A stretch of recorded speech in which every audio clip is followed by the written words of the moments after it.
उसके बाद हमने प्रोटो हिस्टोरिक पीरियड में दो सिविलाइजेशंस के बारे में डिस्कशन किया था, जो है इंडस वैली सिविलाइजेशन और वैदिक सिविलाइजेशन। इसके बाद हमने 600 बीसी से हिस्टोरिक पीरियड पढ़ना शुरू किया था, जिसमें हमने सबसे पहले बात की थी 16 महाजनपदों की, जिनका उल्लेख हमें अंगुत्तर निकाय और भगवती सूत्र जैसे ग्रंथों से पता चला था। और उसके बाद हम पढ़ रहे थे रिलीजियस मूवमेंट ऑफ 600 बीसी, 600 ईसा पूर्व का धार्मिक आंदोलन, जिसके तहत हमें दो धर्मों के बारे में बात करनी थी, एक बुद्धिज्म और एक जैनिज्म। हम स्टार्ट कर चुके थे बुद्धिज्म, बौद्ध धर्म, और हम बात कर रहे थे गौतम बुद्ध के बारे में।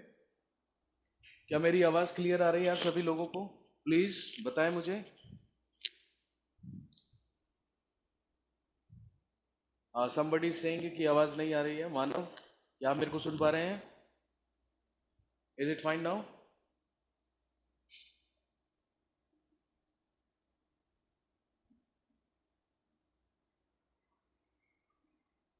ओके। लास्ट क्लास में हम गौतम बुद्ध के बारे में बात कर रहे थे और हमने डिस्कशन कर लिया था गौतम बुद्ध के पर्सनल डिटेल्स के बारे में, कि हमने कहा था कि गौतम बुद्ध को ही लाइट ऑफ एशिया कहा गया है, एशिया का ज्योतिपुंज। और क्योंकि ये शाक्य कुल के क्षत्रिय थे, इसीलिए इनको शाक्य मुनि भी कहा जाता है। इनका जन्म 563 बीसी में लुम्बिनी कपिलवस्तु नेपाल में हुआ था। इनके पिता का नाम शुद्धोधन और माता का नाम महामाया था। लेकिन इनके जन्म के 7वें दिन ही इनकी माता महामाया की डेथ हुई और इनको इनकी मौसी ने पाला, जिनका नाम था प्रजापति गौतमी। और यही आगे चलकर इनकी बनेंगी सबसे पहली महिला शिष्य। इनकी पत्नी का नाम यशोधरा था और उन्हीं से इन्हें एक पुत्र हुआ, जिसका नाम था राहुल। हमने पिछली क्लास में डिस्कस किया था कि ये जब बाहर अपनी युवावस्था में बाहर घूमने के लिए गए थे, तो इन्होंने 4 दृश्य देखे थे, जो इनके जीवन का टर्निंग पॉइंट साबित हुआ था। और इन्होंने डिसाइड किया था कि ये भी गृह त्याग करके एनलाइटमेंट की खोज में निकलेंगे, महाज्ञान प्राप्ति की खोज में निकलेंगे। इसलिए हम यहीं से कंटिन्यू करते हैं। हम पढ़ रहे थे लास्ट क्लास में बुद्धिज्म या बौद्ध धर्म।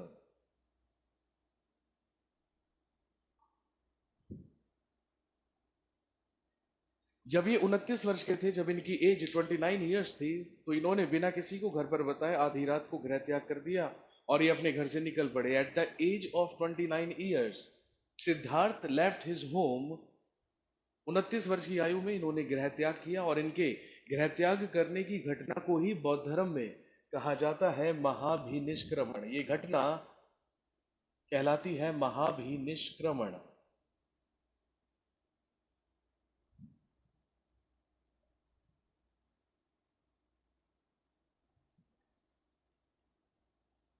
गौतम बुद्ध का गृह त्याग करना ही, इनका घर छोड़कर जाना ही बौद्ध धर्म में कहलाता है महाभिनिष्क्रमण। इस घटना को, इस इंसिडेंट को बुद्धिज्म में महाभिनिष्क्रमण कहा गया है। महाभिनिष्क्रमण करके, गृह त्याग करके इन्होंने अपना सर मुंडवाया, राजकुमारों वाले कपड़े त्यागे, and he became a monk eight the bank of Anoma river. और अनोमा नदी के तट पर इन्होंने सन्यासी रूप धारण किया। He became a monk eight the bank of Anoma river.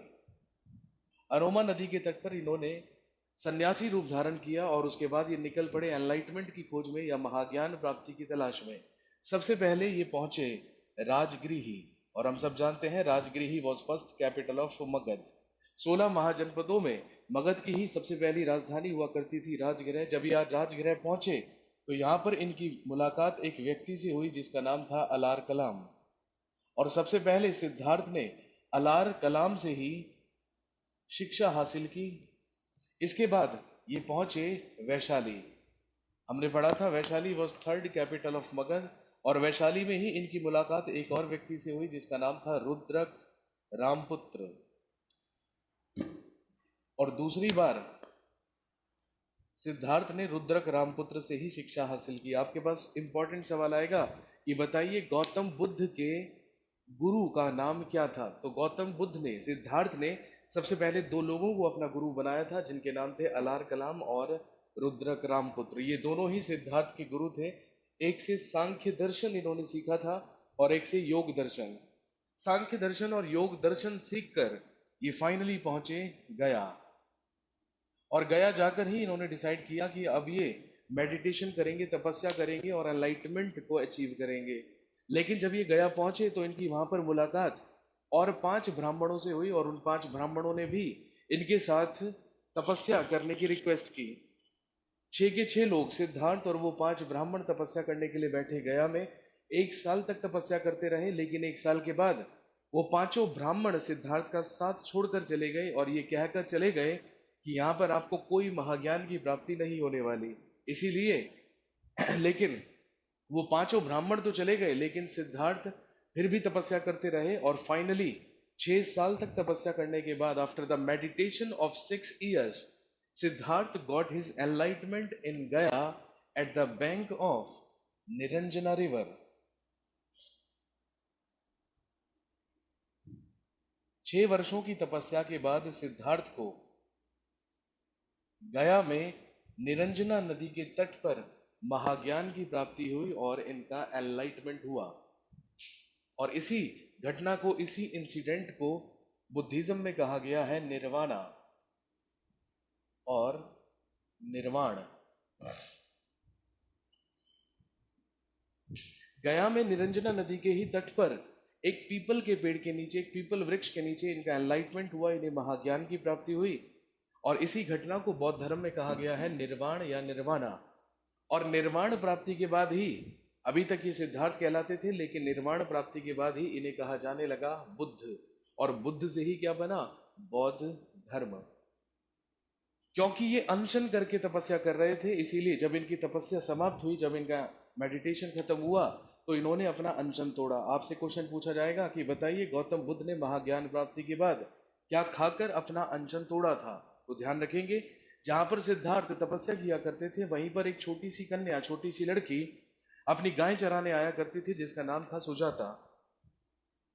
और वही सुजाता नाम की लड़की गौतम बुद्ध के लिए खीर बनाकर लेकर आई थी, और खीर खाकर ही तपस्या के बाद इन्होंने अपना अनशन तोड़ा था। तो या तो आपसे पूछेंगे कि इन्होंने क्या खाकर अपना अनशन तोड़ा, तो ध्यान रखेंगे खीर खाकर, ठीक है। और या फिर आपसे पूछेंगे कि किसके हाथों खीर खाकर सिद्धार्थ ने अपना अनशन तोड़ा था, तो उस लड़की का नाम क्या था? सुजाता। जिस पीपल वृक्ष के नीचे इन्हें महाज्ञान की प्राप्ति हुई थी, है ना, उसी को अब क्या कहा जाता है? बोधि वृक्ष। उसी को अब बोधि ट्री बोलते हैं या बोधि वृक्ष बोलते हैं।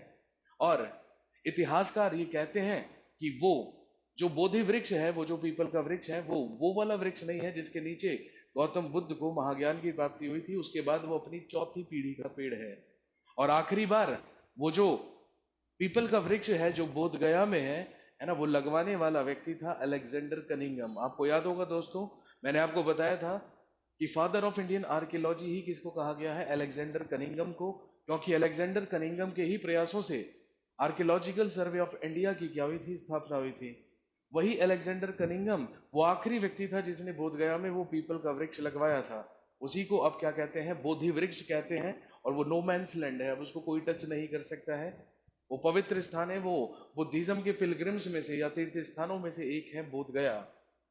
सुजाता के हाथों खीर खाकर इन्होंने अपना अनशन तोड़ा, और इसके बाद डिसाइड किया कि अभी अपने प्रीचमेंट्स देंगे, अपने उपदेश देंगे। लेकिन इन्होंने डिसाइड किया कि अपना सबसे पहला उपदेश ये उन्हीं 5 ब्राह्मणों को देंगे जो इनका साथ छोड़कर चले गए थे। इसीलिए ध्यान रखेंगे, गौतम बुद्ध ने अपना प्रथम उपदेश, अपना फर्स्ट प्रीचमेंट कहां पर दिया? सारनाथ में। बुद्धा गेव हिज फर्स्ट प्रीचमेंट इन सारनाथ। गौतम बुद्ध ने अपना प्रथम उपदेश सारनाथ में दिया। और हम सब जानते हैं सारनाथ इज इन वाराणसी, उत्तर प्रदेश। उत्तर प्रदेश के वाराणसी में है सारनाथ। सारनाथ में ही इन्होंने अपना सबसे पहला उपदेश उन्हीं 5 ब्राह्मणों को दिया जो इनका साथ छोड़कर गए थे। और इसी घटना को बौद्ध धर्म में कहा गया है धर्म चक्र प्रवर्तन।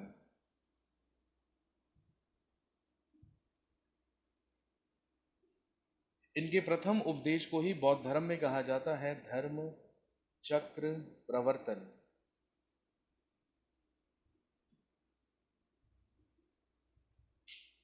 और इन्होंने अपना सबसे पहला उपदेश सारनाथ में दिया। और सारनाथ में उपदेश देकर इन्होंने कहा कि संसार में दुख है, और दुख का कारण तृष्णा है। तृष्णा का मतलब है इच्छाएं, डिजायर्स। और इन्होंने कहा कि लेकिन तृष्णा का निवारण, तृष्णा को खत्म करना पॉसिबल है। उसके लिए आपको 8 मार्ग अपनाने होंगे, अष्टांगिक मार्ग जिनको कहा गया है। कि आप अष्टांगिक मार्गों को अपना लीजिए और अपनी तृष्णा को क्या कर दीजिए, समाप्त कर दीजिए। अगर आपके पास डिजायर्स ही नहीं रहेंगी, तृष्णा ही नहीं रहेगी, तो संसार में दुख भी क्या हो जाएगा, समाप्त हो जाएगा, क्योंकि दुख का कारण ही क्या होता है, डिजायर्स या इच्छाएं। और इन्होंने अपना प्रथम उपदेश देकर सारनाथ में ही एक बौद्ध संघ की स्थापना की। ही founded a Buddhist union in Sarnath. इन्होंने सारनाथ में एक बौद्ध संघ बनाया और लोगों से बौद्ध धर्म के 3 रत्न फॉलो करने के लिए कहा। और इन्होंने कहा कि बौद्ध धर्म के 3 रत्न हैं बुद्ध, संघ और धम्म। और ये डिसाइड किया गया कि जो भी व्यक्ति बौद्ध धर्म को अपनाएगा या बौद्ध धर्म का पालन करेगा, उसके लिए उसे सबसे पहले क्या करना होगा, महाभिनिष्क्रमण, मतलब गृह त्याग। और गृह त्याग वो तभी कर सकता है जब वो मिनिमम कितने साल का हो, 15 ईयर्स का। इसीलिए आपसे क्वेश्चन पूछेंगे कि बताइए बुद्धिस्ट यूनियन में एडमिशन लेने की मिनिमम आयु, मिनिमम एज कितनी हुआ करती थी, 15 years. The minimum age required to join Buddhist union was 15 years. और इन्होंने कहा कि 15 वर्ष की आयु जिसकी है मिनिमम, वो महाभिनिष्क्रमण करे और महाभिनिष्क्रमण करके बौद्ध संघ में आकर रहे, जहां पर वो बुद्ध की शिक्षाओं का पालन करे, संघ के नियमों का पालन करे और धर्म का प्रचार करे, बुद्ध, संघ और धम्म। इसीलिए हम बुद्धिस्ट मोंक्स को जब देखते हैं तो वो हमेशा रिसाइट करते हुए मिलते हैं, बुद्धम शरणम गच्छामि, संघम शरणम गच्छामि और धम्मम शरणम गच्छामि। इन्होंने ये त्रिरत्न दिए बौद्ध धर्म के। आपसे क्वेश्चन पूछा जाएगा कि what was the quorum of Buddhist union, बौद्ध संघ की गणपूर्ति कितनी हुआ करती थी, और what was the quorum of Buddhist union. Quorum का मतलब होता है minimum members required to start the session. For example let's take an example of parliament.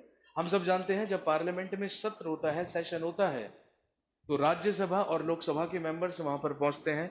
लेकिन अगर 1/10 मेंबर्स भी लोकसभा में नहीं पहुंचते हैं तो सत्र को क्या कर दिया जाता है, स्थगित कर दिया जाता है। कहने का मतलब the minimum attendance required to start the session in the parliament is known as quorum of the parliament, या संसद की गणपूर्ति।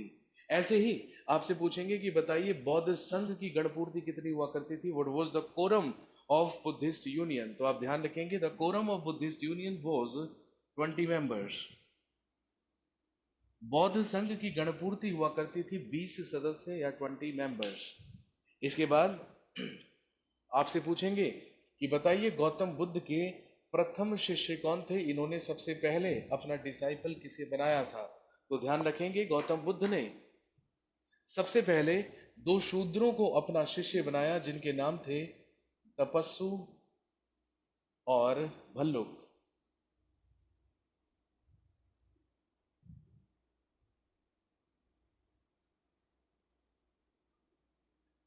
तपस्सु और भल्लुक नाम के ही 2 शूद्रों को इन्होंने अपना सबसे पहला शिष्य बनाया था। इनके सबसे पहले शिष्य थे तपस्सु और भल्लुक। और अगर आपसे पूछे कि इनकी प्रथम महिला शिष्य कौन थी, तो हम सब जानते हैं इन्हीं की मौसी, जिनका नाम था प्रजापति गौतमी। की मौसी प्रजापति गौतमी ही इनकी प्रथम महिला शिष्य थी।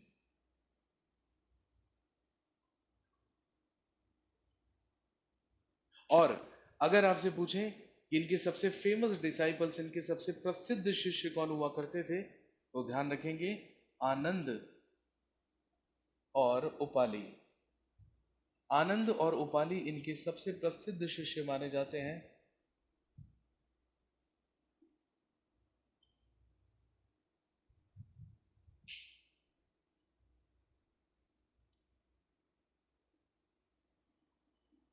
अगला पॉइंट ध्यान रखेंगे, आपसे पूछा जाएगा आपसे पूछा जाएगा कि बताइए गौतम बुद्ध ने अपने सबसे ज्यादा उपदेश, सबसे ज्यादा प्रीचमेंट्स कहां पर दिए थे और किस भाषा में दिए थे। तो ध्यान रखेंगे Buddha gave his maximum number of preachments in Shravasti. Gautam Buddh ने अपने सर्वाधिक उपदेश श्रावस्ती में दिए, और किस भाषा में, इन पाली, पाली भाषा में। और हमने पढ़ा था Shravasti was the capital of Kosala Mahajanapada. 16 महाजनपदों में एक कोसल महाजनपद था जिसकी राजधानी हुआ करती थी श्रावस्ती, और अयोध्या। श्रावस्ती में ही गौतम बुद्ध ने अपने सबसे ज्यादा उपदेश दिए थे पाली भाषा में। In the last stage of his life, अपने जीवन के अंतिम समय में,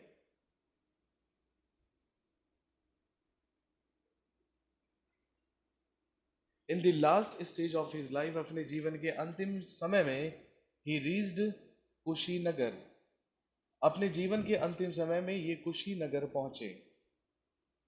और आपको याद होगा हमने 16 महाजनपदों में एक महाजनपद पढ़ा था मल्ल, और मल्ल की ही दो राजधानी हुआ करती थी, एक कुशीनगर और एक पावापुरी। ये कुशीनगर पहुंचे जीवन के अंतिम समय में। कुशीनगर में ही इनका एक शिष्य रहा करता था जिसका नाम था सुभच्छ। आपसे पूछेंगे बताइए गौतम बुद्ध ने अपना अंतिम उपदेश, अपना लास्ट प्रीचमेंट किसको दिया था? सुभच्छ को। ध्यान रखेंगे, he gave his last preachment to सुभच्छ इन कुशीनगर। इन्होंने कुशीनगर में सुभच्छ को अपना अंतिम उपदेश दिया, और सुभच्छ को अपना अंतिम उपदेश देकर कुशीनगर में ही अपने एक और शिष्य से, अपने एक और डिसाइबल से मिलने के लिए पहुंचे, जो पेशे से एक लोहार था, और ये कहलाता था चुंद लोहार। जब गौतम बुद्ध अपने एक और शिष्य चुंद लोहार से मिलने के लिए पहुंचे, तो इसी चुंद लोहार ने इन्हें भोजन में परोसा पोर्क, या सुअर का मांस। और जब इन्हें पोर्क परोसा गया या सुअर का मांस परोसा गया, तो क्योंकि इनकी एज 80 ईयर्स हो चुकी थी, ये 80 वर्ष के हो चुके थे, इसीलिए डाइजेस्ट नहीं कर पाए पोर्क, और स्मॉल इंटेस्टाइन में ही इंफेक्शन हो जाने की वजह से इन्हें क्या हुआ? डिसेंट्री। डिसेंट्री का मतलब है अतिसार रोग। डिसेंट्री अतिसार रोग, और डिसेंट्री के ही कारण, अतिसार रोग से ही in 483 BC Gautam Buddha was died in Kushinagar. Gautam Buddha की मृत्यु कुशीनगर में हुई। He was died in Kushinagar by dysentery in 483 BC. और इनकी मृत्यु को ही बौद्ध धर्म में कहा गया है महापरिनिर्वाण।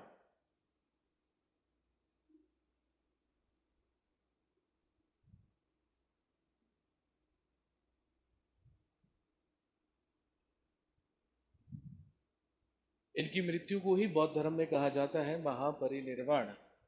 और इनकी मृत्यु हुई थी at the bank of Hiranyavati river, Hiranyavati नदी के तट पर।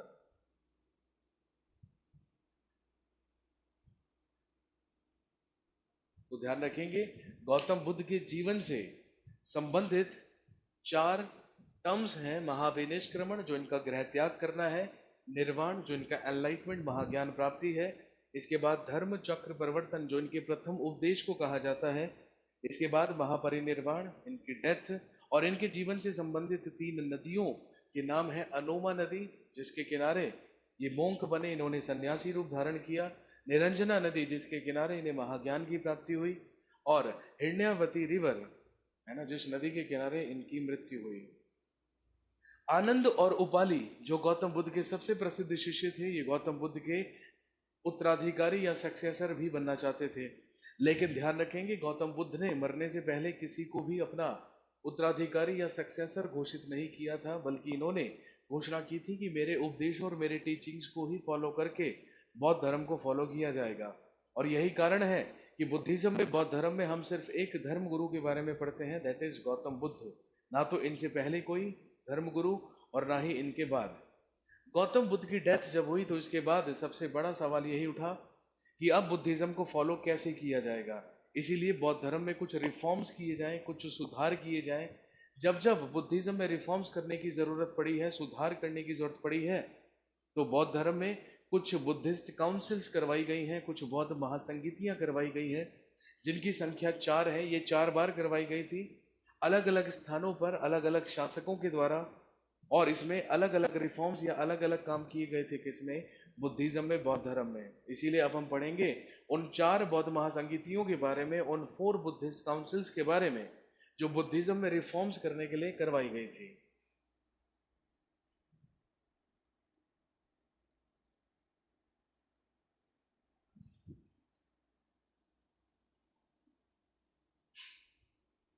जब गौतम बुद्ध कुशीनगर पहुंचे थे तो इन्होंने अपना अंतिम उपदेश दिया था सुभज्ज को।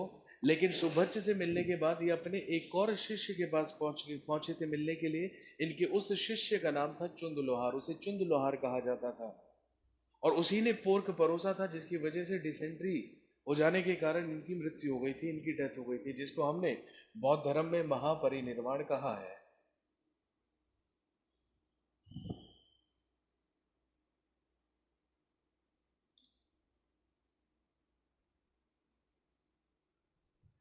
अब बात करेंगे बौद्ध धर्म में करवाई गई बुद्धिस्ट काउंसिल्स के बारे में।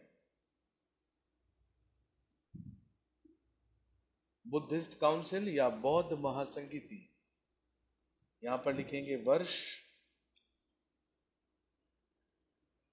यहां पर लिखेंगे प्लेस, स्थान, यहां पर लिखेंगे रूलर या शासक, यहां पर लिखेंगे अध्यक्ष।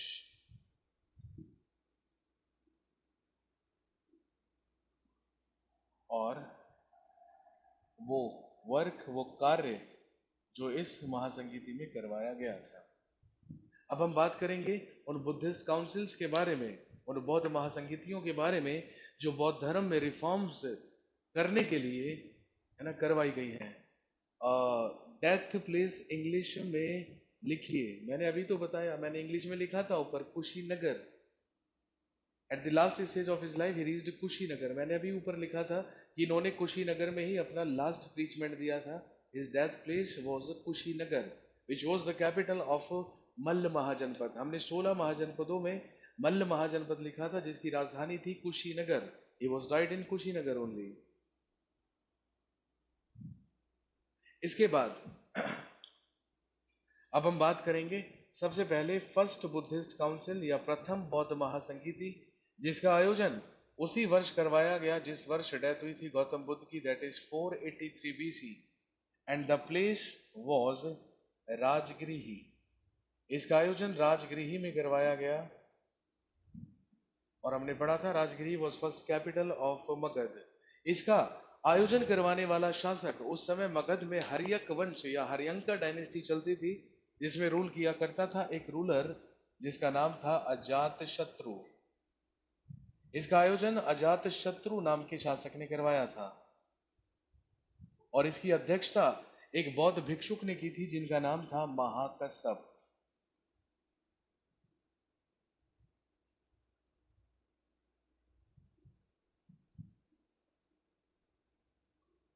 और इस बुद्धिस्ट काउंसिल में क्या काम करवाया गया?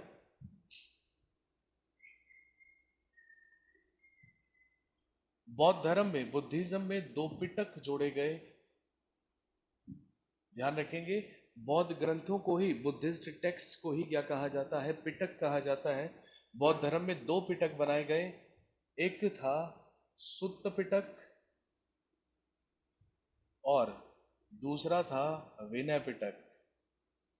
बौद्ध धर्म में दो पिटक बने, एक सुत्त पिटक और दूसरा विनय पिटक।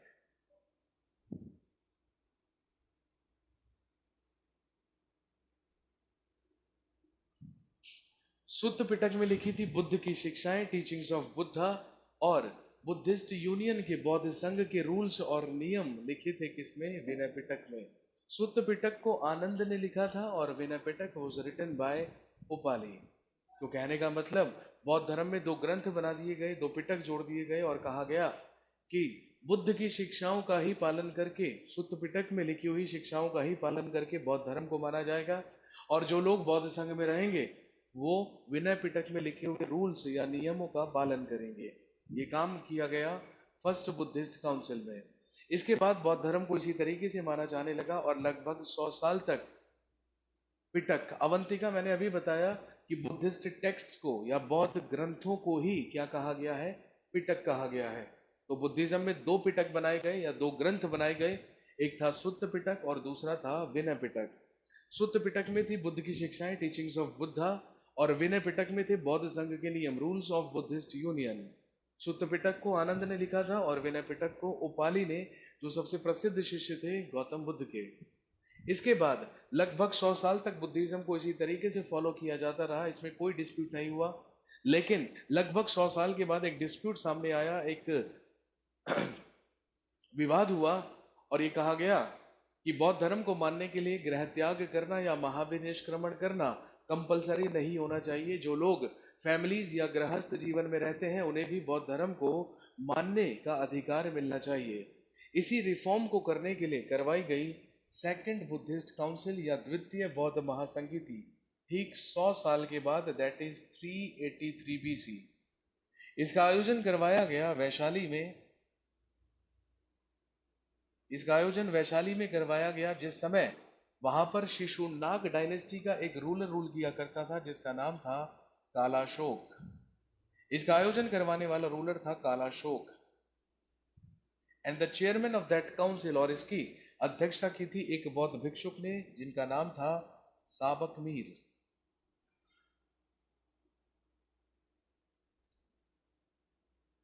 और इसमें यह काम हुआ था कि बौद्ध धर्म के जो फॉलोवर्स थे, जो अनुयायी थे, इन्हें दो तरीके दिए गए थे बौद्ध धर्म को मानने के। जो लोग गृहस्थ जीवन में या फैमिलीज में रहकर ही बौद्ध धर्म को माना करते थे वो कहलाते थे स्थावीर, और जो लोग गृह त्याग करके महाविनिष्क्रमण करके बौद्ध धर्म को फॉलो किया करते थे वो कहलाते थे महासंघिक।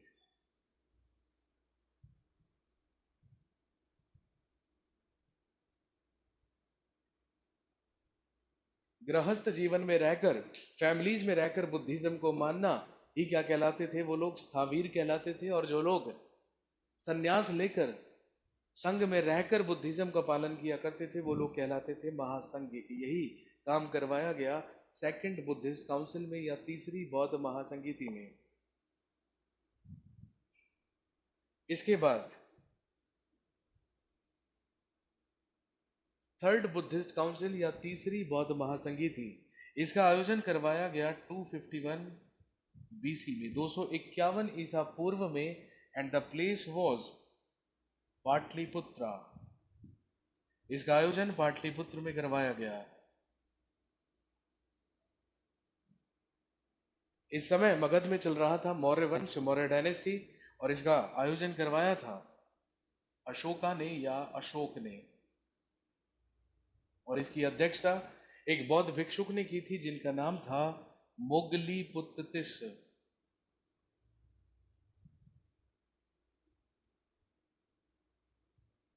इसका आयोजन, इसकी अध्यक्षता करने वाला बौद्ध भिक्षुक था मोगलीपुत्तिस।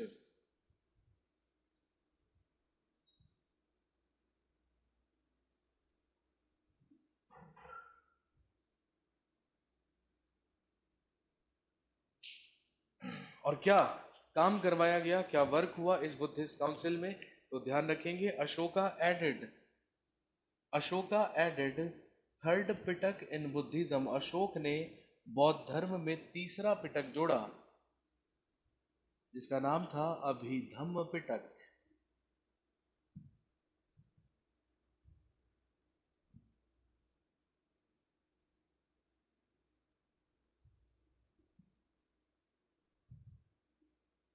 अशोक ने बौद्ध धर्म में तीसरा पिटक जोड़ा, एक और बुद्धिस्ट टेक्स्ट, एक और बौद्ध ग्रंथ जोड़ा जिसका नाम था अभिधम्म पिटक।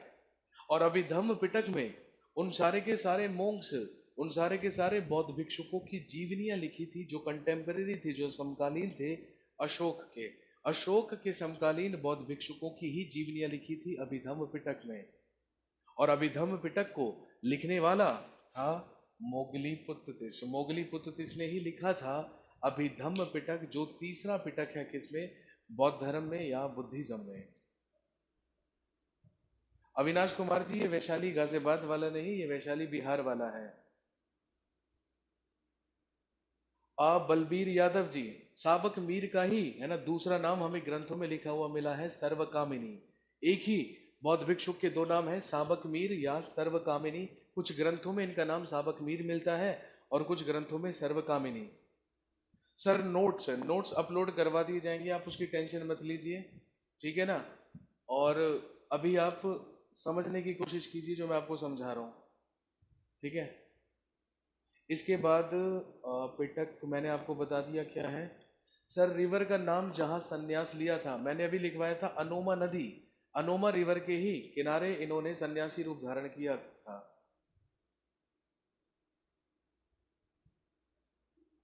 विकास जी बहुत फास्ट करा रहे हो, आपको आपको अंदाजा नहीं है कि हिस्ट्री का सिलेबस कितना है, ठीक है, और ये लिमिटेड पीरियड का आपको पता है कि मॉड्यूल है, तो इसमें है ना, आप ये मत एक्सपेक्ट कीजिए कि यहाँ पर 1 डेढ़ साल तक हिस्ट्री पढ़ाई जाएगी, क्योंकि हिस्ट्री का सिलेबस बहुत ज़्यादा है, ठीक है, और अगर इतनी स्पीड से भी नहीं चलेंगे है ना, तो फिर बहुत मुश्किल हो जाएगी।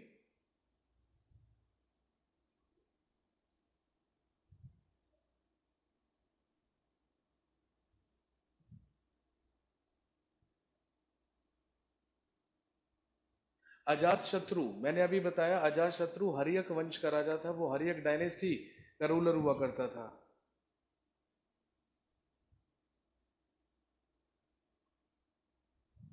गौतम बुद्ध की मृत्यु मैंने अभी आपको बताया अतिसार रोग के कारण हुई, डिसेंट्री हुआ था उन्हें, ऐसा माना गया है कि अतिसार रोग के ही कारण 483 बीसी में डेथ हुई थी गौतम बुद्ध की।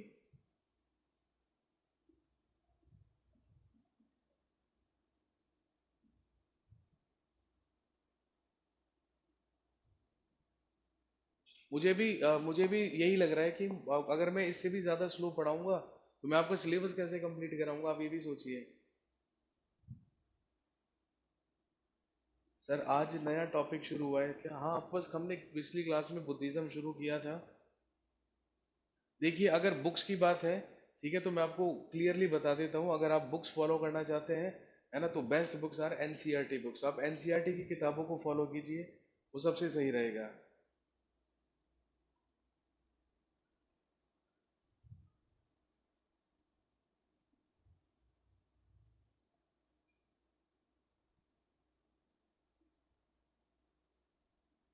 चलिए ठीक है, हम आगे बढ़ते हैं, मैं आपको अब हम बात करते हैं फोर्थ बुद्धिस्ट काउंसिल की या चौथी बौद्ध महासभा की।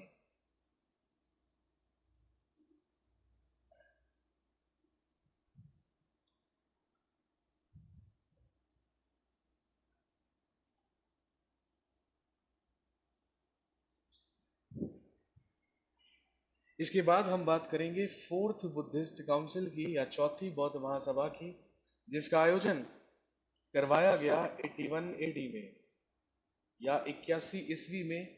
प्लेस वॉज कुंडल वन, कश्मीर, कश्मीर के कुंडल वन में आयोजन करवाया गया चौथी बौद्ध महासभा का। कुंडल वन कश्मीर, इसका आयोजन करवाने वाला शासक कुषाण वंश का सबसे महान शासक था, जिसको हम जानते हैं किस नाम से, कनिष्क के नाम से। इसका आयोजन कनिष्क नाम के रूलर ने करवाया था, जो कुषाण वंश का राजा था। कनिष्क के ही दरबार में दो महान बौद्ध भिक्षुक रहा करते थे, जिनके नाम थे वसुमित्र और अश्वघोष। इसकी अध्यक्षता इसकी अध्यक्षता वसुमित्र के द्वारा की गई थी। इसकी अध्यक्षता की थी वसुमित्र ने, और इसमें एक उपाध्यक्ष भी थे, एक वाइस चेयरमैन भी थे, और इसके उपाध्यक्ष थे अश्वघोष। ये दोनों वो महान बौद्ध भिक्षुक थे जो कनिष्क के दरबार में कुषाण वंश में रहा करते थे। वसुमित्र और अश्वघोष, अध्यक्ष वसुमित्र थे और इसकी उपाध्यक्षता की थी किसने, अश्वघोष ने। कार्य, सबसे इंपॉर्टेंट काम फोर्थ बुद्धिस्ट काउंसिल में ही हुआ, ध्यान रखेंगे। Buddhism was divided into two communities, बौद्ध धर्म दो समुदायों में विभाजित हुआ, एक कहलाए हीनयान बुद्धिस्ट और दूसरे कहलाए महायान बुद्धिस्ट। हीनयान और महायान में डिवाइड हुआ बुद्धिज्म। बौद्ध धर्म में दो कम्युनिटीज बन गई, बिल्कुल वैसे ही जैसे हम इस्लाम में मुस्लिम्स में पढ़ेंगे शिया और सुन्नी, है ना, जैसे बुद्धिज्म में हीनयान महायान, जैनिज्म में श्वेतांबर और दिगंबर।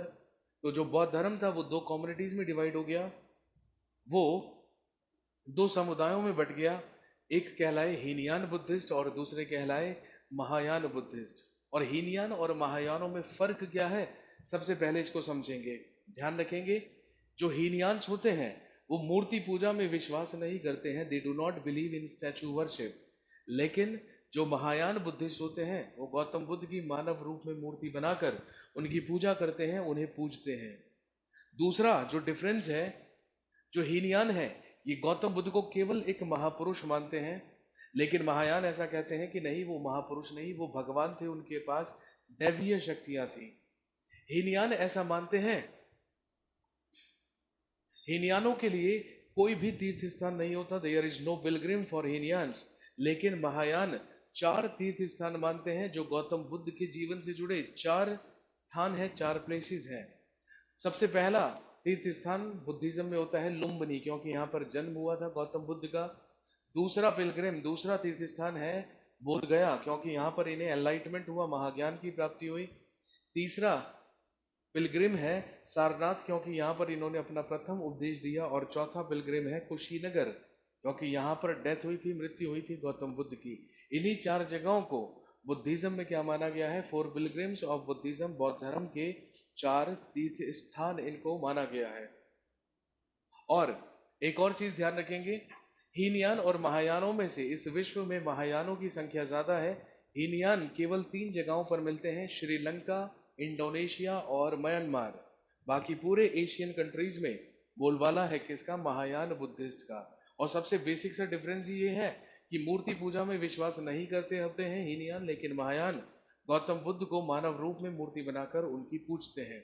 इसीलिए आपसे क्वेश्चन पूछा जाएगा कि बताइए भारतीय इतिहास में मानव रूप देकर किस महापुरुष की मूर्ति सबसे पहले पूजी गई थी? He was Gautam Buddha. गौतम बुद्ध की ही मूर्ति इतिहास में मानव रूप में सबसे पहले पूजी गई थी। तो ये है बुद्धिज्म, और ये है बुद्धिज्म से जुड़ी है ना 4 बुद्धिस्ट काउंसिल्स, जिसमें ये सारे के सारे क्या हुए हैं? रिफॉर्म्स हुए हैं। आप फटाफट से मुझे क्वेश्चन पूछिए, उसके बाद है ना हम स्टार्ट करते हैं जैनिज्म।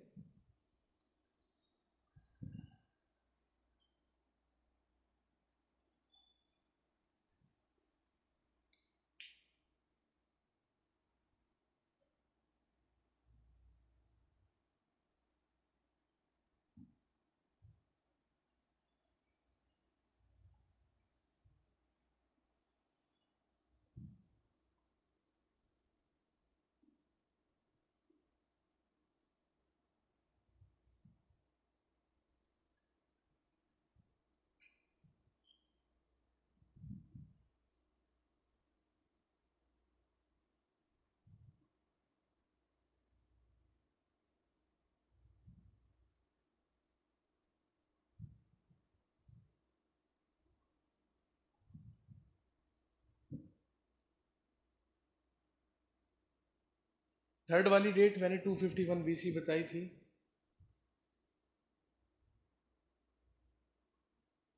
सीडीएस के लिए मैं आपको पिछली क्लास में भी बता चुका हूँ, सीडीएस के लिए आप एनसीईआरटी की किताबों को फॉलो कीजिए। सबसे ज्यादा आपको जो सीडीएस, जो यूपीएससी का आप एग्जाम देंगे, उसमें सारे के सारे क्वेश्चंस आपको एनसीईआरटी रिलेटेड मिलेंगे। हीनयान्स की मैंने बताया था, श्रीलंका, इंडोनेशिया और म्यांमार में मिलते हैं बेसिकली हीनयान्स। और एसएससी में इतना डीप आता है क्या हिस्ट्री सर? ये बेहद है ना, बिल्कुल जेन्युइन सवाल है। ठीक है, आप बेफिक्र रहिए। ठीक है, क्योंकि एसएससी ना बहुत ऊपर ऊपर से और बहुत ही कॉमन कॉमन से आपसे सवाल पूछेगा। इसीलिए मैं आपको कह रहा हूँ कि आप चीज़ों को समझने पर ध्यान दीजिए, है ना। ज़्यादा डेप्थ में आप लिखेंगे उसका कोई फायदा नहीं है ना, क्योंकि आपके एग्जाम में जो है ना, वो बहुत ही स्पेसिफिक स्पेसिफिक सी चीज़ें पूछी जाएंगी। एग्जाम पॉइंट ऑफ व्यू से 4 बुद्धिस्ट काउंसिल्स हैं, ये चारों के चारों है ना इंपॉर्टेंट है, आप इनको याद कर सकते हैं। Current affairs, Ruby, current affairs के लिए ठीक है, आप कोई भी मैगजीन फॉलो कर सकते हैं। मार्केट में 2 मैगजीन्स हैं, एक घटना चक्र की दृष्टि और एक परीक्षा मंथन। ये 2 मैगजीन्स हैं जो आप करंट अफेयर्स के लिए फॉलो कर सकते हैं।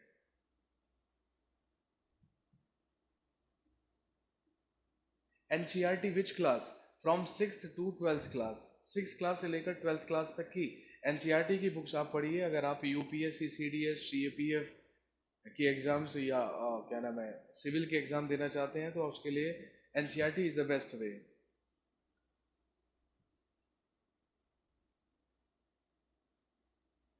अवंतिका, अगर आप आज आज आपकी पहली क्लास है तो आप जो इससे पहली क्लासेस हुई हैं आप उनके वीडियोस गो थ्रू कीजिएगा प्लीज, आप वो वीडियोस देख लीजिएगा। तो जो हम ऑलरेडी कर चुके हैं है ना, वो आपको उससे डेफिनेटली बेनिफिट हो जाएगा, और जो भी आपको प्रॉब्लम होगी या जो भी आपका डाउट होगा वो आप उससे पूछ लीजिएगा, नॉट एन इश्यू।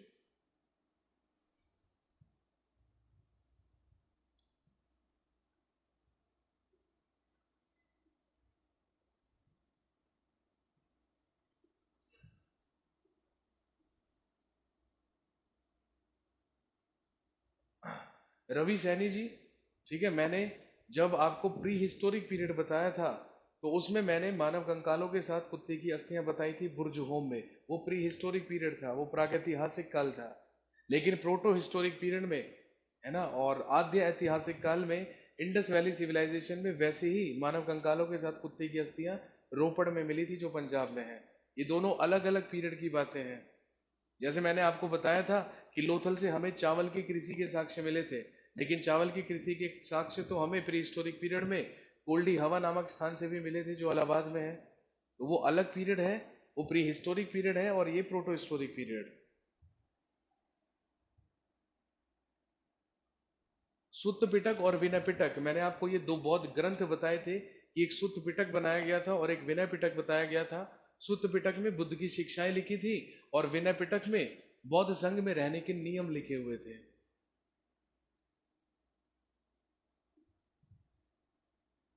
अगर आपने लूसेंट नहीं पढ़ी है तो Lucent is a nice book, आप लूसेंट से भी पढ़ सकते हैं।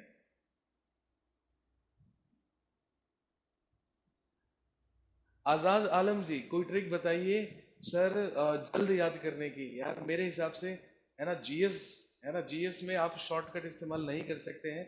जीएस को आप जितना ज्यादा पढ़ेंगे, जितना ज्यादा आपकी रीडिंग स्किल्स इंप्रूव होंगी, उतना ही ज्यादा आपको रिटेन रह पाएगा। अजय कुमार जी, मैं समझा चुका हूँ सुत्त पिटक और विनय पिटक। लूसेंट बुक ठीक है, आप पढ़ सकते हैं, नॉट एन इशू। बुक आप कोई भी मार्केट से प्रेफर कर लीजिए, सारी की सारी बुक में एक ही बात लिखी है, क्योंकि इतिहास में जो हुआ है वो हो चुका है, और वो सारी की सारी किताबों में सेम लिखा हुआ है।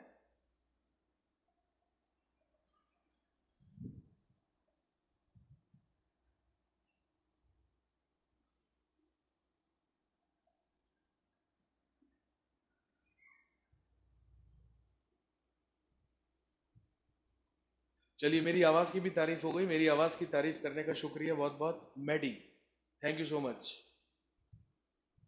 और कोई सवाल, और किसी की कोई क्यूरियोसिटी जो मन में रह गई हो, और किसी को कोई शिकायत गिला शिकवा, जल्दी से बताएं फिर हम आगे बढ़ते हैं। ओके, चलिए हम स्टार्ट करते हैं, let's start Jainism now.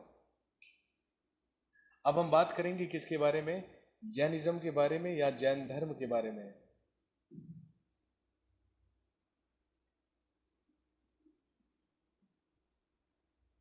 Jainism या जैन धर्म, थोड़ा सा कॉन्सेप्ट अलग है बुद्धिज्म से।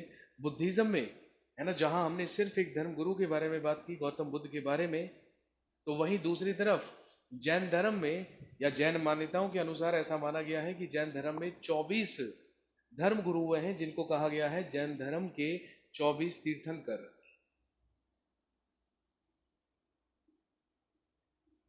जैन धर्म में या जैन मान्यताओं के अनुसार जैन धर्म में 24 तीर्थंकर माने गए हैं, और जैन धर्म के प्रथम तीर्थंकर, और जैन धर्म के प्रथम तीर्थंकर माने जाते हैं ऋषभ देव।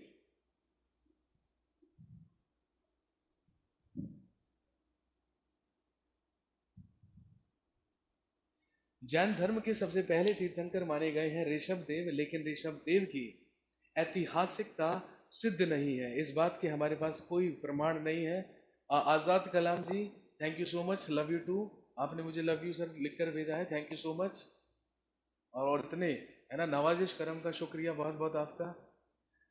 जैन धर्म के पहले तीर्थंकर माने जाते हैं ऋषभ देव, लेकिन ऋषभ देव की ऐतिहासिकता सिद्ध नहीं है। लेकिन जैन ग्रंथों में, जैन मान्यताओं में यह लिखित है कि जैन धर्म के सबसे पहले तीर्थंकर हुए थे ऋषभ देव, जिनके दो बेटे हुआ करते थे। इनके बड़े बेटे का नाम था भरत। और इन्हीं भरत के नाम पर हमारे देश का नाम क्या पड़ा? भारतवर्ष।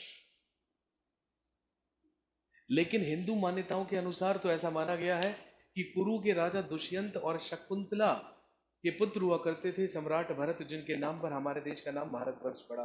तो हिंदू मान्यताओं के अनुसार दुष्यंत और शकुंतला के बेटे हैं भरत, लेकिन जैन मान्यताओं के अनुसार इन्हें बेटा माना गया है किसका? ऋषभ देव का। और इन्हीं के नाम पर हमारे देश का नाम पड़ा है भारतवर्ष। ऋषभ देव के दूसरे पुत्र हुआ करते थे गोमटेश्वर। इनके दूसरे बेटे थे गोमटेश्वर। और हम सब जानते हैं भारत में सबसे बड़ी मूर्ति ही किसकी है? गोमटेश्वर की मूर्ति, जो कर्नाटक के श्रवण बेलगोला में है।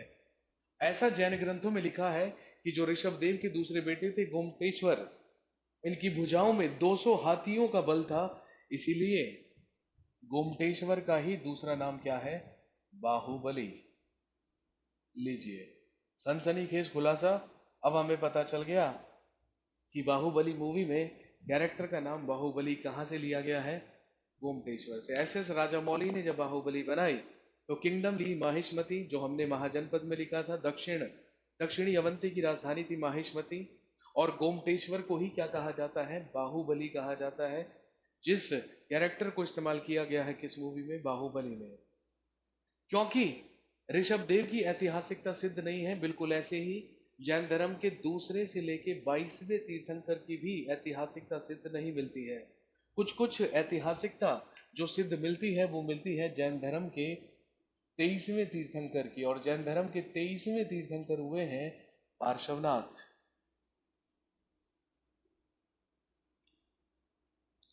जैन धर्म के 23वें तीर्थंकर हुए हैं पार्श्वनाथ। इनकी कुछ कुछ ऐतिहासिकता सिद्ध मिलती है, लेकिन जैन ग्रंथों में ऐसा लिखा है कि पार्श्वनाथ की मृत्यु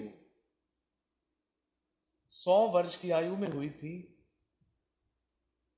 एक पर्वत पर जिसका नाम था सम्मेद पर्वत या सम्मेद हिल। और महावीर स्वामी के जन्म से लगभग 250 साल पहले ही ये 100 वर्ष की आयु में मर चुके थे, इनकी मृत्यु हो चुकी थी। कहने का मतलब पार्श्वनाथ भी कितने पुराने हैं? महावीर स्वामी के जन्म से लगभग 350 साल पहले जन्म हुआ हुआ किसका? पार्श्वनाथ का। पार्श्वनाथ ने ही जैन धर्म में 4 महाव्रत दिए थे, और इन्होंने कहा था कि आप इन 4 महाव्रतों को फॉलो कीजिए, यही 4 महाव्रत फॉलो करना शॉर्टकट है मोक्ष प्राप्ति का। और ये 4 महाव्रत थे। सबसे पहला सत्य या ट्रुथ, दूसरा अहिंसा या नॉन वायलेंस, तीसरा अस्तेय। अस्तेय का मतलब होता है चोरी ना करना, मतलब नॉन स्टीलिंग। और चौथा अपरिग्रह। अपरिग्रह का मतलब होता है किसी भी प्रॉपर्टी को या किसी भी सांसारिक वस्तु को इकट्ठा करके ना रखना, मतलब नॉन पोजेशन।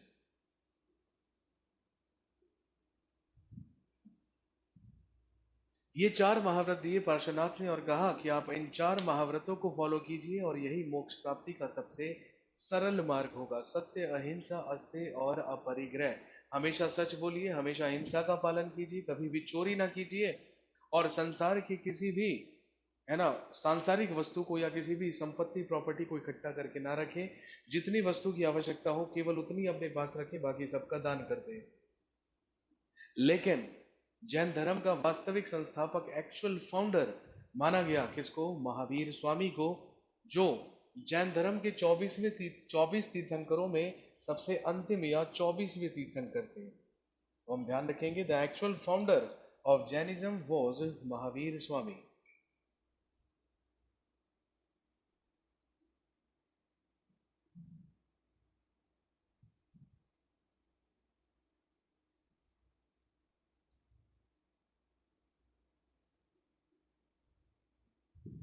महावीर स्वामी का जन्म 540 बीसी में, 540 ईसा पूर्व में वैशाली के कुंड ग्राम में हुआ।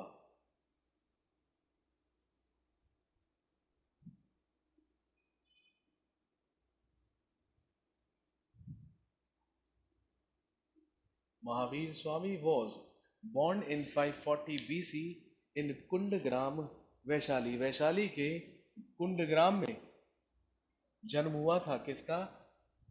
महावीर स्वामी का। और हम सब जानते हैं his childhood name was Vardhaman. इनके बचपन का नाम वर्धमान था। His childhood name was Vardhaman. इनके बचपन का नाम वर्धमान था। His father was Siddhartha. इनके पिता का नाम सिद्धार्थ था, जो ज्ञात्रिक कुल के एक क्षत्रिय थे। और इनकी माता का नाम था त्रिशला। इनकी माता का नाम त्रिशला था, जो लिच्छवी वंश के थे।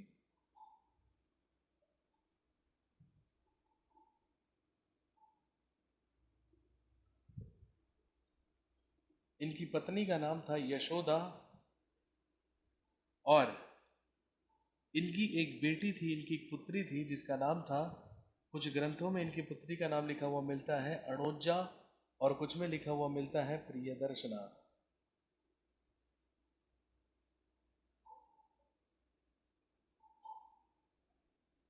अणोजा या प्रियदर्शना। और इनके एक दामाद थे, जो इनके एनलाइटमेंट होने के बाद इनके सबसे फर्स्ट डिसाइपल बनेंगे, इनके प्रथम शिष्य बनेंगे। इनका नाम था Jamali. His son-in-law was Jamali. That is the personal information about Mahavir Swami. हाँ, चलिए ब्रेक लेते हैं थोड़ी देर, और ब्रेक के बाद है ना कंटिन्यू करते हैं विद जैनिज्म।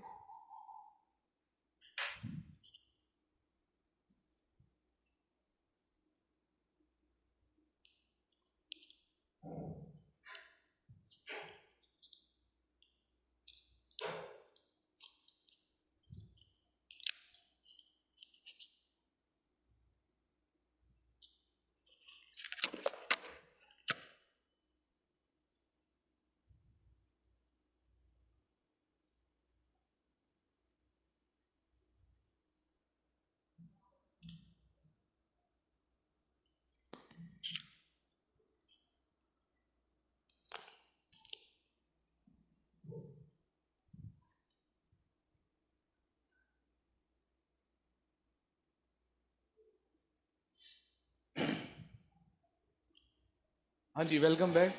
मेरी आवाज और वीडियो एकदम क्लियर है? सबसे पहले जल्दी से बताएं, फिर मैं आगे बढ़ता हूँ।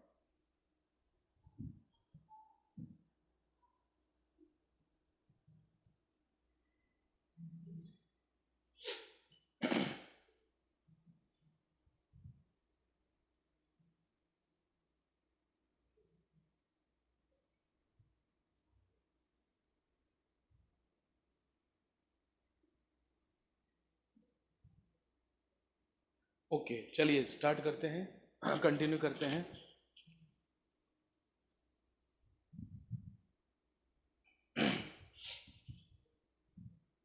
महावीर स्वामी, इनके बारे में पर्सनल डिटेल्स हमने पढ़ ली हैं। अब हम बात करते हैं इनके एनलाइटमेंट के बारे में। कहानी कुछ कुछ सिमिलर है बुद्धिज्म से। जैसे हमने बुद्धिज्म में पढ़ा था कि सिद्धार्थ ने 29 वर्ष की आयु में बिना किसी को घर पे बताए आधी रात को गृह त्याग किया था। बिल्कुल ऐसे ही इन्होंने 30 वर्ष की आयु में गृह त्याग किया था, लेकिन चुपचाप नहीं, बल्कि अपने बड़े भाई नंदीवर्धन से आज्ञा लेकर। At the age of 30 years Vardhaman left his home by taking permission from his elder brother Nandivardhan. 30 वर्ष की आयु में इन्होंने अपने बड़े भाई नंदीवर्धन से आज्ञा लेकर गृह त्याग किया, और ये भी सन मुंडवाकर सन्यासी रूप धारण करके एनलाइटमेंट की खोज में निकले। और जब ये एनलाइटमेंट की खोज में निकले तो इनकी मुलाकात सबसे पहले एक व्यक्ति से हुई, जिसका नाम था मखली गोशाल। इनकी सबसे पहले मुलाकात एक व्यक्ति से हुई जिसका नाम मखली गोशाल था। ये मखली गोशाल इनकी बातों से बेहद प्रभावित हुआ और इन्हीं के साथ रहने लगा। 6 साल तक मखली गोशाल वर्धमान के साथ रहा, लेकिन 6 साल के बाद इनका साथ छोड़कर चला गया, और मखली गोशाल ने एक नए धर्म की स्थापना की, जिसे हम कहते हैं आजीविका कम्युनिटी। मखली गोशाल ने ही आजीविका कम्युनिटी या आजीवक संप्रदाय धर्म की स्थापना की थी।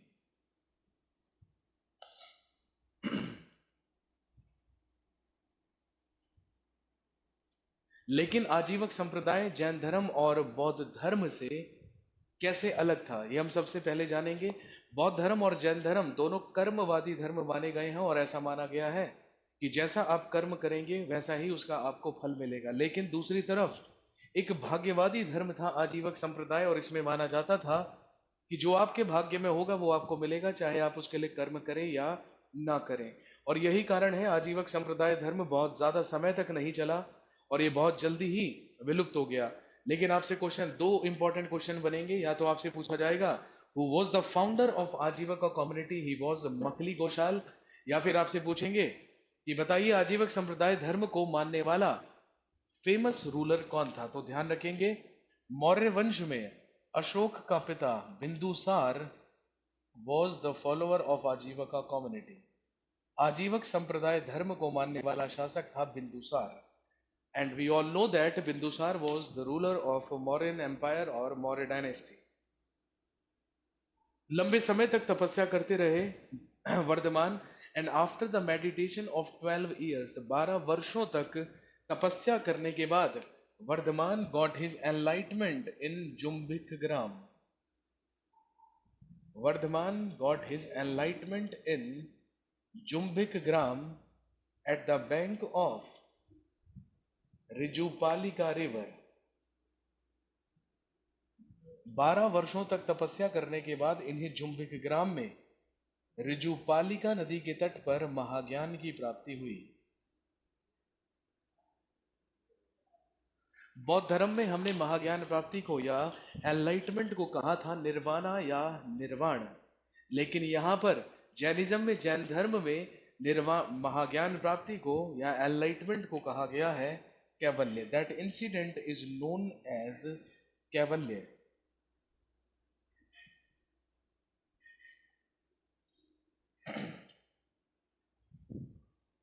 और क्योंकि वर्धमान का कैवल्य हुआ, इसीलिए कैवल्य प्राप्त करने के ही बाद इन्हें कहा जाने लगा केवलिन। कहने का मतलब महावीर स्वामी का ही एक और नाम क्या है, केवलिन। और क्योंकि इन्होंने अपनी इंद्रियों पर विजय हासिल की थी, तो विजेता का मतलब, विनर का मतलब ही क्या होता है, जिन। महावीर स्वामी का ही एक और नाम है जिन, और इन्हीं का एक और नाम है निर्ग्रंथ। बंधनों से मुक्त व्यक्ति ही क्या कहलाता है, निर्ग्रंथ। तो महावीर स्वामी के ही और 3 नाम है, केवलिन, जिन और निर्ग्रंथ। जैसे बुद्ध से बना बुद्धिज्म या बौद्ध धर्म, बिल्कुल वैसे ही जिन से बना है जैनिज्म या जैन धर्म। ये जो शब्द है जैन, ये बना ही किससे है, जिन से, क्योंकि जिन ही एक नाम था किसका, महावीर स्वामी का। कैवल्य प्राप्ति के बाद इन्होंने अपना सबसे पहला शिष्य अपने ही दामाद को बनाया, जिनका नाम था Jamali. His first disciple was Jamali, and his first female disciple या प्रथम महिला शिष्य, हिज फर्स्ट फीमेल डिसाइपल यानी कि प्रथम महिला शिष्य हुई Chandana. Chandana was his first female disciple. इनकी सबसे पहली महिला शिष्य हुई या फर्स्ट फीमेल डिसाइपल हुई चंदना।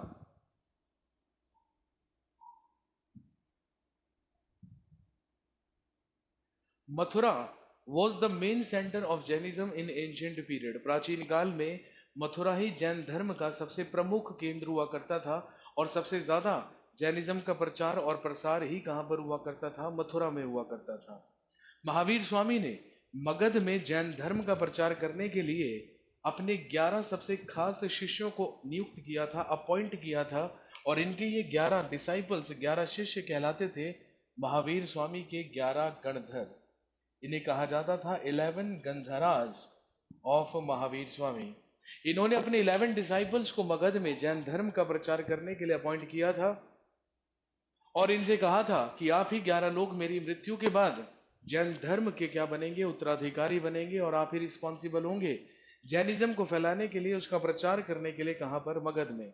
लेकिन अनफॉर्चुनेटली ऐसा नहीं हुआ। महावीर स्वामी के जीवित रहते ही इनके 11 गणधरों में से एक एक करके 10 गणधरों की क्या हो गई, डेथ, और जीवित बचा सिर्फ एक गणधर। आपसे क्वेश्चन पूछेंगे कि महावीर स्वामी की डेथ के बाद जीवित बचने वाला एक लौता गणधर कौन था? He was Arya Sudharman.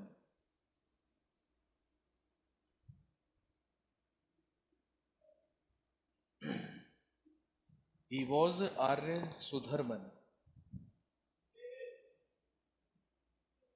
और महावीर स्वामी की डेथ के बाद यही आर्य सुधर्मन बना first chairman of Jain union, Jain संघ का प्रथम अध्यक्ष। यही आगे चलकर जैन संघ का प्रथम अध्यक्ष बना और first chairman of Jain union, Arya Sudharman. In 468 BC, in 468 BC, Mahavir Swami was died in Pavapuri। 468 ईसा पूर्व में महावीर स्वामी की मृत्यु पावापुरी में हुई। और हमने लिखा था कि 16 महाजनपदों में मल्ल महाजनपद की ही दूसरी राजधानी क्या हुआ करती थी? पावापुरी। तो गौतम बुद्ध की डेथ हुई कुशीनगर में और महावीर स्वामी की डेथ हुई पावापुरी में। और इन दोनों ही जगहों, ये दोनों ही जगहें किस महाजनपद में हुआ करती थी? मल्ल महाजनपद में। मल्ल की ही पहली राजधानी थी कुशीनगर और दूसरी राजधानी थी पावापुरी। लेकिन महावीर स्वामी की डेथ के बाद सक्सेसरशिप को लेकर, उत्तराधिकार को लेकर कोई भी डिस्प्यूट नहीं था, क्योंकि इनकी डेथ के बाद इन्हीं का इकलौता जीवित बचा गणधर जैन संघ का प्रथम अध्यक्ष बना और जैन संघ में अध्यक्ष होने लगे और उन्हीं के हिसाब से जैन धर्म को फॉलो किया जाने लगा। लगभग 150 साल तक जैनिज्म में, जैन धर्म में कोई भी डिस्प्यूट नहीं हुआ। लेकिन जैनिज्म में जो सबसे पहला डिस्प्यूट सामने आया वो आया लगभग 300 बीसी में या 300 ईसा पूर्व में। और वो विवाद क्या था, वो डिस्प्यूट क्या था, वो हम जानेंगे सबसे पहले, क्योंकि उसी की वजह से करवाई जाएगी फर्स्ट जैनिज्म काउंसिल या प्रथम जैन महासंगीति।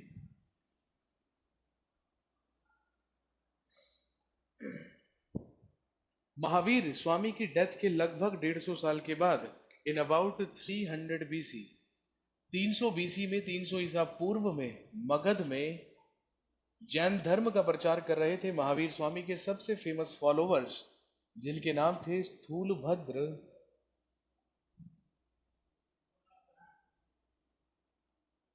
और दूसरे थे भद्रबाहु।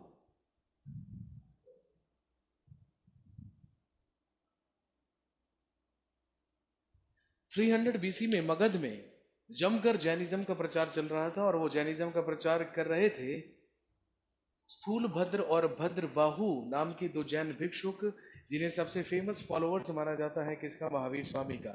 लेकिन 300 बीसी में मगध में एक अकाल पड़ा, एक ड्रॉट पड़ा जो 12 साल तक चला और अकाल की ही वजह से मगध में लोगों की मृत्यु होने लगी, मगध में लोग मरने लगे। और जब मगध में लोगों की डेथ होने लगी तो इसी बात से दुखी होकर, परेशान होकर भद्रबाहु स्थूलभद्र के पास गए और भद्रबाहु ने स्थूलभद्र से कहा कि हमें अपने अपने डिसाइपल्स को लेकर मगध से किसी सुरक्षित स्थान पर चले जाना चाहिए, हमें मगध छोड़ देना चाहिए। But Sthulabhadra denied. इन्होंने कहा कि मैं मगध छोड़कर कहीं भी नहीं जाऊंगा, चाहे मृत्यु हुई क्यों ना हो जाए। इसीलिए दोनों के बीच में एक डिस्प्यूट हुआ, एक विवाद हुआ और इसी विवाद को सॉर्ट आउट कराने के लिए करवाई गई first Jainism council. First Jainism council या प्रथम जैन महासंगीति।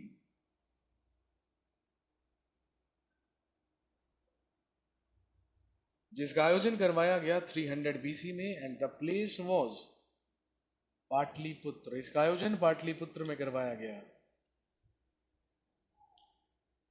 और इसका आयोजन करवाने वाला रूलर था चंद्रगुप्त मौर्य।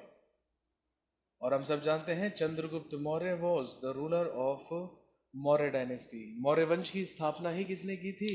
चंद्रगुप्त मौर्य ने की थी। उस समय मगध का शासक हुआ करता था चंद्रगुप्त मौर्य। नमन प्रताप सिंह जी गोशाल, मैंने आपको बताया कि जब एनलाइटमेंट के लिए निकले थे वर्धमान तो इनकी सबसे पहले मुलाकात मखली गोशाल से हुई थी और मखली गोशाल ही इनकी बातों से प्रभावित होकर इनके साथ रहने लगा था। वो बेसिकली इनका शिष्य था, लेकिन एनलाइटमेंट से पहले इनका सबसे पहला शिष्य था। एनलाइटमेंट के बाद तो इन्होंने अपने दामाद को पहला शिष्य बनाया था, जिनका नाम जमाली था, है ना। तो यू कैन से दैट कि जो मकली गोसाल है वो भी इनका एक डिसाइपल था, स्टूडेंट था, लेकिन एनलाइटमेंट होने से पहले 6 साल तक इनके साथ रहा था, और उसके बाद इनका साथ छोड़कर चला गया था, और उसने एक नए धर्म की स्थापना कर ली थी, जिसको हमने आजीवक संप्रदाय कहा। इस जैनिज्म काउंसिल का आयोजन करवाने वाला था चंद्रगुप्त मौर्य, और इसकी अध्यक्षता कर रहे थे स्थूलभद्र।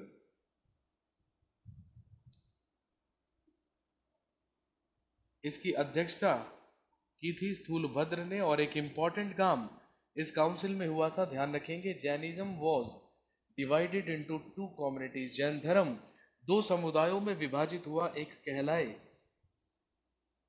श्वेतांबराज और एक कहलाए दिगंबराज। श्वेतांबर और दिगंबर में विभाजित हुए जैन धर्म के लोग, और जैनिज्म में भी 2 कम्युनिटीज बन गई, एक कहलाए श्वेतांबर जैन और एक कहलाए दिगंबर जैन। स्थूलभद्र मगध को छोड़कर नहीं गए, स्थूलभद्र मगध में ही रहे, और इन्हीं के फॉलोअर्स कहलाते हैं श्वेतांबर। लेकिन भद्रबाहु अपने शिष्यों को लेकर एक सुरक्षित स्थान पर चले गए, कर्नाटक के श्रवणबेलगोला। ये अपने डिसाइपल्स, अपने शिष्यों को लेकर चले गए कर्नाटक के श्रवणबेलगोला, और क्योंकि और भद्रबाहु के ही फॉलोअर्स क्या कहलाए हैं, दिगंबर। और एक और चीज ध्यान रखेंगे, क्योंकि चंद्रगुप्त मौर्य भी भद्रबाहु का डिसाइपल था, भद्रबाहु का शिष्य था, इसीलिए चंद्रगुप्त मौर्य ने भी अपना साम्राज्य, अपना सिंहासन अपने बेटे बिंदुसार को दिया, और चंद्रगुप्त मौर्य भी एक जैन भिक्षुक बनकर भद्रबाहु के साथ चला गया। कहां पर? श्रवणबेलगोला।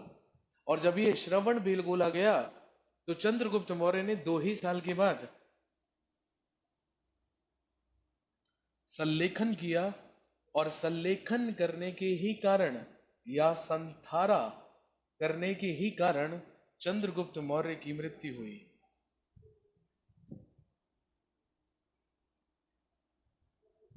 चंद्रगुप्त मौर्य की डेथ श्रवणबेलगोला कर्नाटक में हुई थी, क्योंकि इसने संलेखन किया था या संथारा। जैन धर्म में एक प्रथा होती है, जो जैन भिक्षुक उपवास रख लेते हैं, खाना पीना छोड़कर मौन व्रत धारण कर लेते हैं, और उपवास रखकर ही, भूखे प्यासे रहकर ही जिनकी मृत्यु हो जाती है, उन्हें मोक्ष की प्राप्ति हो जाती है। ऐसा मत है किसमें? जैनिज्म में या जैन धर्म में। तो उपवास रखकर मृत्यु को प्राप्त हो जाना ही जैन धर्म में क्या कहलाता है? संलेखन या संथारा। ये क्रिया आज भी होती है, ये प्रोसेस आज भी होता है। जो जैन भिक्षुक होते हैं वो अपने जीवन के अंतिम समय में संलेखन या संथारा से ही अपने प्राण त्याग देते हैं, और ऐसे ही प्राण त्यागे थे किसने? चंद्रगुप्त मौर्य ने। कहां पर? कर्नाटक के श्रवणबेलगोला में। अब हम बात करेंगे श्वेतांबरों की और दिगंबरों की। क्या वीडियो क्लियर आ रहा है आपके पास? अम्बेश गुप्ता जी, क्या आपको वीडियो बिल्कुल साफ दिखाई दे रहा है? अगली चीज जो ध्यान रखेंगे, डिफरेंसेस बिटवीन श्वेतांबराज एंड दिगंबराज। श्वेतांबरों और दिगंबरों में फर्क क्या है, अंतर क्या है? श्वेतांबर महावीर स्वामी की टीचिंग्स को फॉलो करते हैं, लेकिन दिगंबर केवल भद्रबाहु की शिक्षाओं को मानते हैं। जो श्वेतांबर भिक्षुक होते हैं वो हमेशा श्वेत वस्त्र धारण करते हैं, दे वियर व्हाइट क्लोथ्स, लेकिन जो दिगंबर भिक्षुक होते हैं वो वस्त्र धारण नहीं करते, they do not wear clothes. Shvetambar ऐसा मानते हैं कि महावीर स्वामी विवाहित थे, ही वॉज मैरिड, और दिगंबर ऐसा मानते हैं कि वो अविवाहित थे, ही वॉज नॉट मैरिड। और सबसे बड़ा डिफरेंस जो श्वेतांबर और दिगंबर के अंडरस्टैंडिंग में है, जो उनकी मान्यताओं में है, वो ये कि जैन धर्म के 19वें तीर्थंकर हुए थे मल्लीनाथ। जैन धर्म के 19वें तीर्थंकर मल्लीनाथ थे। तो मल्लीनाथ पर भी थोड़ा सा डिस्प्यूट है, थोड़ा सा विवाद है, जो श्वेतांबर और दिगंबरों के बीच में है। श्वेतांबर ऐसा मानते हैं कि जो 19वें तीर्थंकर मल्लीनाथ थे, शी वॉज अ फीमेल, वो एक स्त्री थे। लेकिन दिगंबर ऐसा मानते हैं कि नहीं, जो मल्लीनाथ थे वो क्या थे?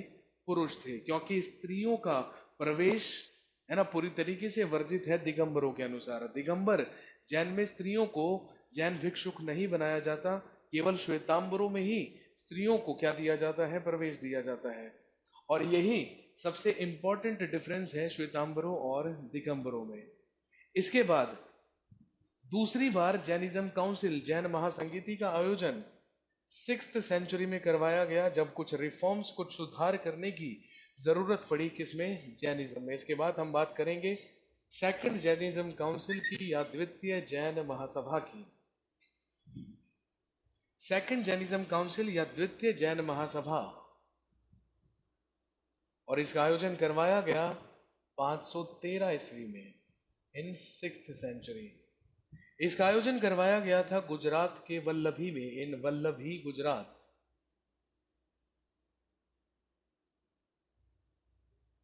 लेकिन किस शासक ने इसका आयोजन करवाया, इसके बारे में कोई जानकारी नहीं मिलती है। इसकी अध्यक्षता की थी एक बौद्ध भिक्षुक ने, जिनका नाम था देवर्धि क्षमाश्रमण।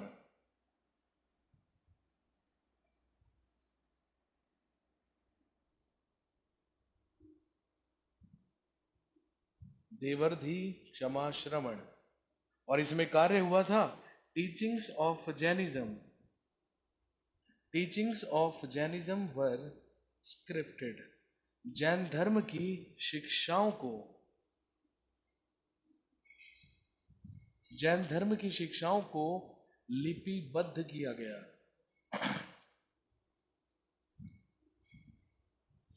अभी तक जैन धर्म की जितनी भी टीचिंग्स थी, जितनी भी शिक्षाएं थी, वो पर्सन टू पर्सन ही क्या की जा रही थी, ट्रांसफर की जा रही थी।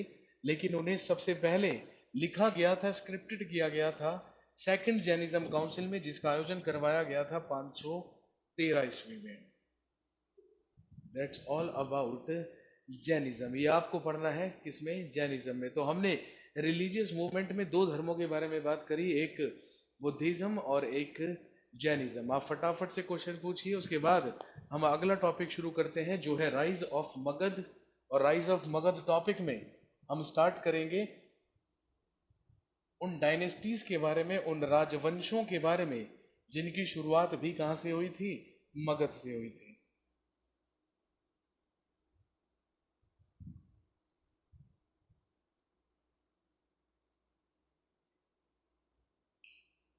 अगला टॉपिक जो हमारे पास रहेगा वो है राइज ऑफ मगध।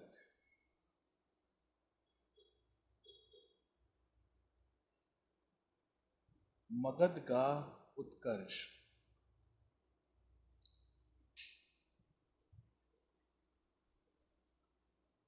सूत्र है जो मैंने बताया था, जहां से हमें 16 महाजनपदों के बारे में जानकारी मिली थी। और एक इसका लिटरेरी सोर्स होता है कल्प सूत्र। भद्रबाहु ने ही एक धार्मिक पुस्तक, एक ग्रंथ लिखा था जिसका नाम कल्प सूत्र है। उससे भी हमें जैनिज्म के बारे में जानकारी मिलती है। और भी बहुत सारे ग्रंथ हैं जैन धर्म के, जहां से हमें जानकारी मिलती है किसके बारे में, जैनिज्म के बारे में।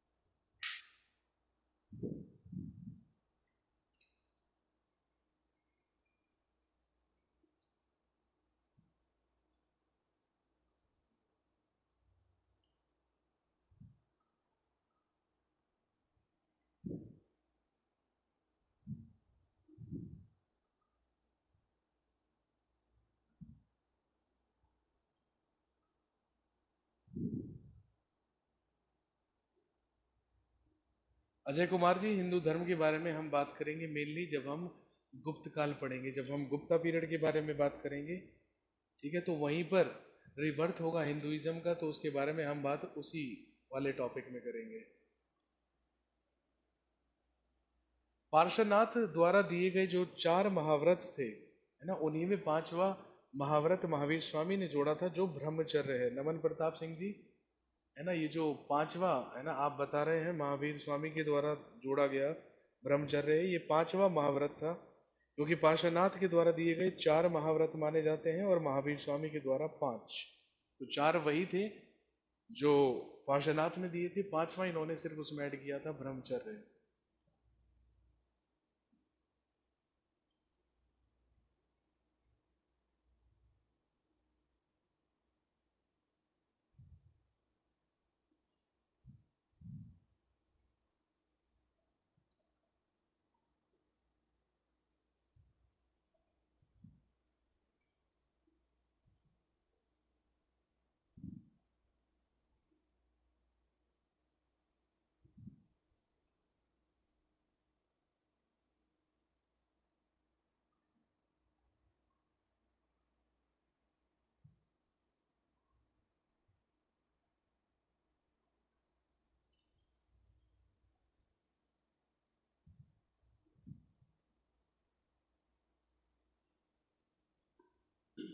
भगवती सूत्र को स्थूलभद्र, जो भगवती सूत्र है उसकी रचना स्थूलभद्र ने की थी, और जो कल्प सूत्र है उसकी रचना भद्रबाहु के द्वारा की गई थी।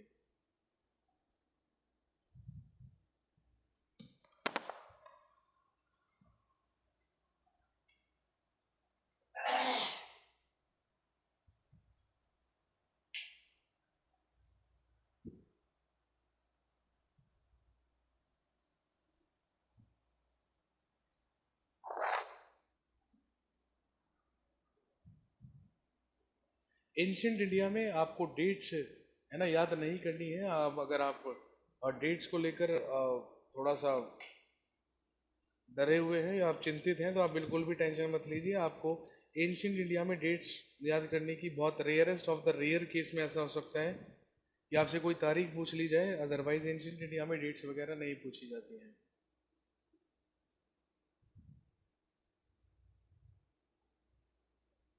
जो डेट्स है ना, उनकी इम्पोर्टेंस थोड़ी सी बढ़ जाती है कहाँ पर, मॉडर्न इंडिया में। जब हम आधुनिक भारत पढ़ेंगे, मॉडर्न इंडिया पढ़ेंगे, तो उसमें थोड़ी सी ज़्यादा इंपॉर्टेंस रहेगी डेट्स की। यहाँ पर हमें डेट्स याद करने की जरूरत नहीं है। चलिए let's start the next topic, that is rise of Magadh. और राइज ऑफ मगध में हम 7 डायनेस्टीज के बारे में बात करेंगे, 7 राजवंशों के बारे में बात करेंगे। और सबसे पहले हम शुरू करते हैं मगध की सबसे पहली डायनेस्टी, जो कहलाती है हर्यंका dynasty.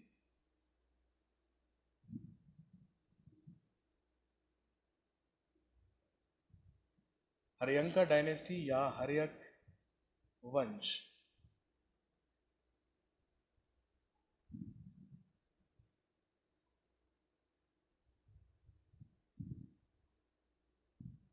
And the first capital of Magad was, or the Haryanka dynasty was, Rajgrihi.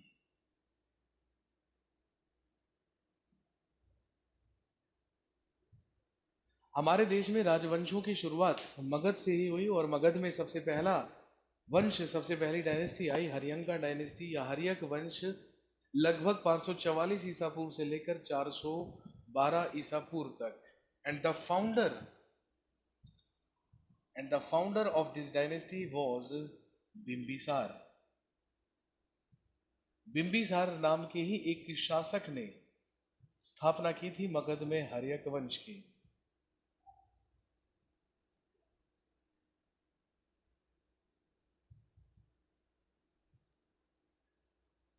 Bimbisara was the founder of Haryanka dynasty in Magadh. Magadh में बिंबिसार ने ही हर्यक वंश की स्थापना की थी। And he was contemporary to Gautam Buddha, और ये गौतम बुद्ध का समकालीन था। ऑब्वियसली होगा, क्योंकि हम सब जानते हैं ये 544 बीसी के लगभग मगध का शासक बना था, और उधर 563 बीसी में जन्म हुआ था किसका, गौतम बुद्ध का। He was contemporary to Gautam Buddha, और इसने सबसे पहला काम क्या किया, ही अटैक्ड एंड कॉन्कर्ड अंग। इसने सबसे पहले अंग पर आक्रमण करके उसे मगध साम्राज्य में मिलाया। हम सब जानते हैं 16 महाजनपदों में ही एक महाजनपद था मगध, जहां से इस वंश की, इस राजवंश की शुरुआत हुई थी। और इसने अंग पर आक्रमण करके अंग को जीतकर मगध साम्राज्य में मिला लिया था। अंग की राजधानी हुआ करती थी Champanagari. He got married to Kosala देवी।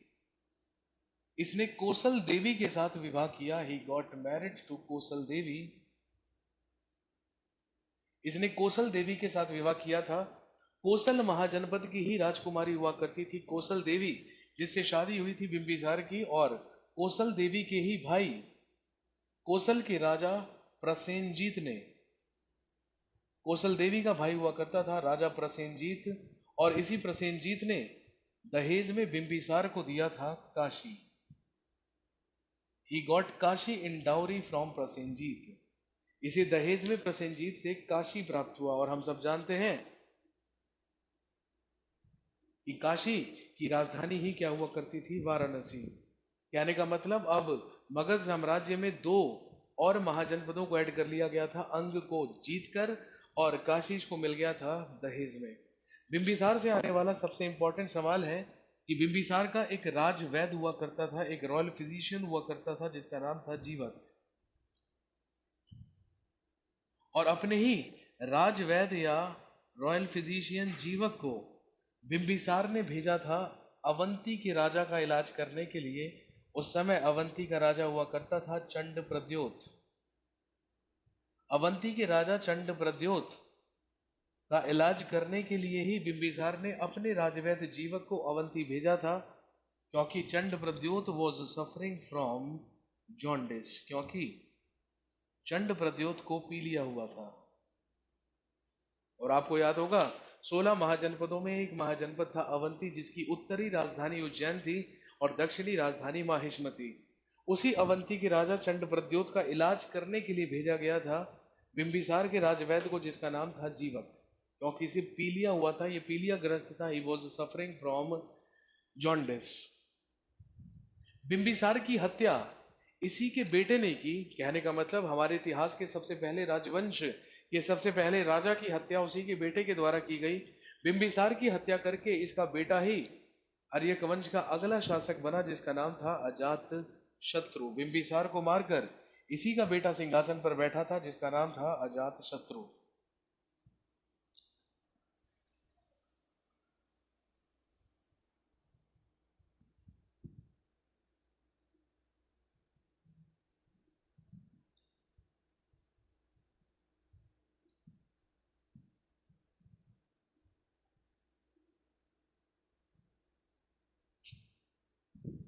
अगला शासक हुआ अजात शत्रु।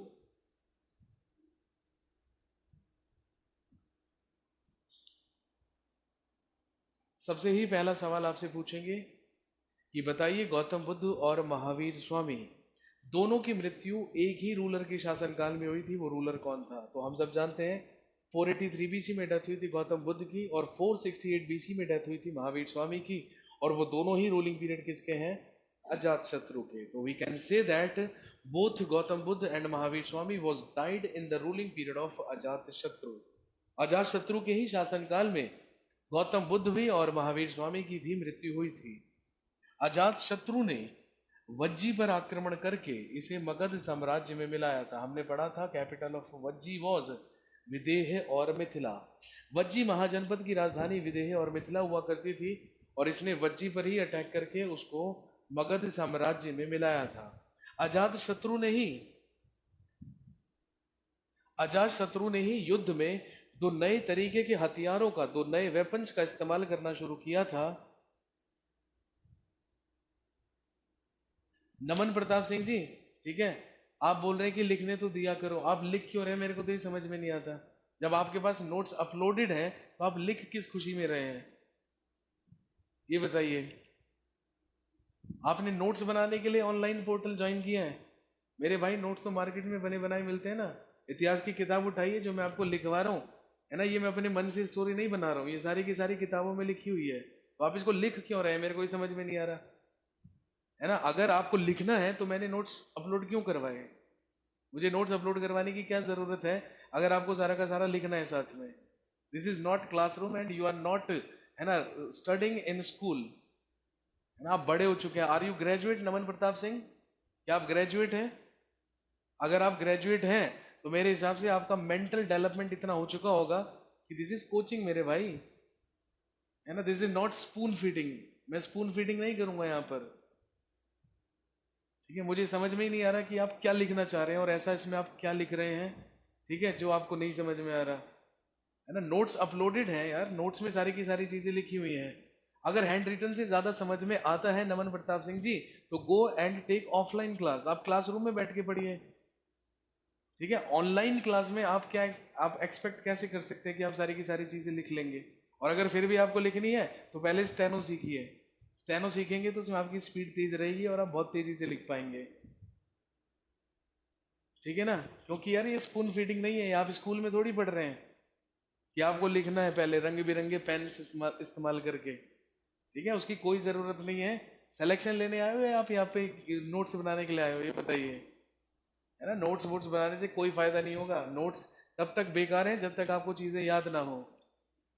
है ना, आप नोट्स बना लीजिए रंग बिरंगे, है ना, पेन्स का इस्तेमाल करके। अगर रजिस्टर खो गया तो जीवन नर्क हो जाएगा। इसलिए बेटर है रजिस्टर भरने से, है ना, ज्यादा बेटर है कि उसको अपने दिमाग में भरने की कोशिश कीजिए, क्योंकि सिलेक्शन उसी से होगा। इसके बाद अजात शत्रु ने वज्जी महाजनपद पर अटैक किया और इसको मिला लिया किसमें? मगध में। अजात शत्रु ने ही अपने शासनकाल से दो नए तरीके के वेपन्स को इस्तेमाल करना शुरू किया, और इन वेपन्स के नाम थे, एक हुआ करता था रथ मूसल, और दूसरा हुआ करता था महाशिला कंटक। इसी ने ही रथ मूसल और महाशिला कंटक नाम के दो हथियारों का इस्तेमाल करना शुरू किया था। और ये सबसे पहले करने वाला ही कौन था? अजात शत्रु।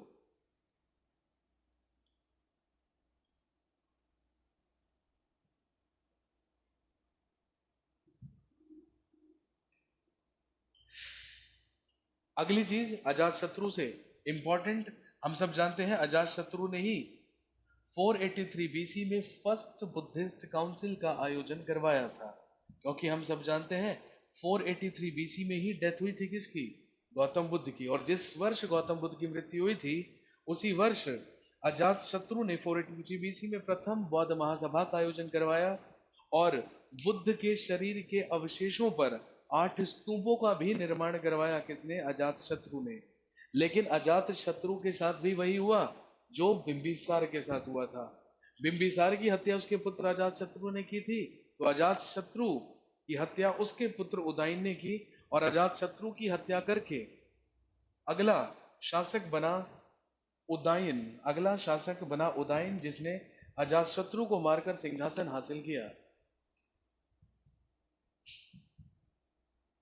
बलबीर यादव जी, बिल्कुल as per my notes Rajendra Prasad is known as Ajatashatru. देखिए, अजात शत्रु का मतलब होता है जिसका कोई भी शत्रु न जन्मा हो, वो व्यक्ति कहलाता है Ajatashatru. This is the meaning of Ajatashatru. तो मॉडर्न इंडिया की ग्रेट पर्सनैलिटी हमारे डॉक्टर राजेंद्र प्रसाद कहलाते थे अजात शत्रु, क्योंकि उनका कोई भी शत्रु नहीं था। और रिसेंटली हम सब जानते हैं डेथ हुई है श्री अटल बिहारी वाजपेयी की। तो श्री अटल बिहारी वाजपेयी को भी क्या कहा जाता था? अजात शत्रु, क्योंकि सब लोग उनकी इज्जत करते थे, कोई भी उनका शत्रु नहीं था। तो अजात शत्रु का मतलब है जिसका कोई भी शत्रु ना जन्मा हो। अजात शत्रु की हत्या करके इसी का पुत्र अगला शासक बना, जिसका नाम था उदयन।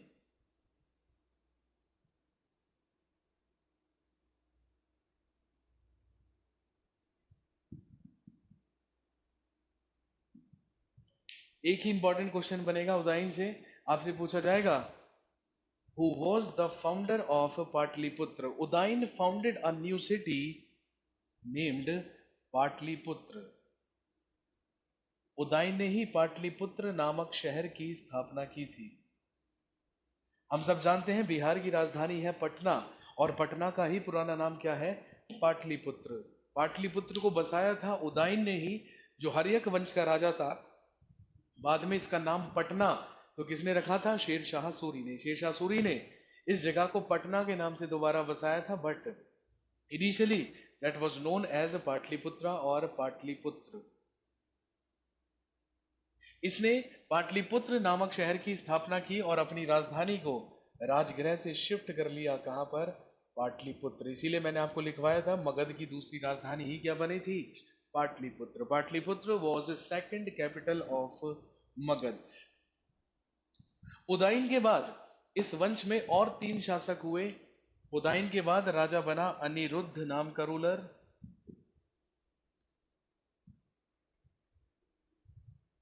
अनिरुद्ध के बाद शासक बना मुंडक नाम का रूलर। बट आपको सिर्फ याद रखना है किसका नाम, आपसे पूछा जाएगा who was the last ruler of Haryanka dynasty, Haryanka वंश का अंतिम शासक कौन था। तो ध्यान रखेंगे नाग दशक। Nagadashaka was the last ruler of Haryanka dynasty, Haryanka वंश का अंतिम शासक नाग दशक हुआ।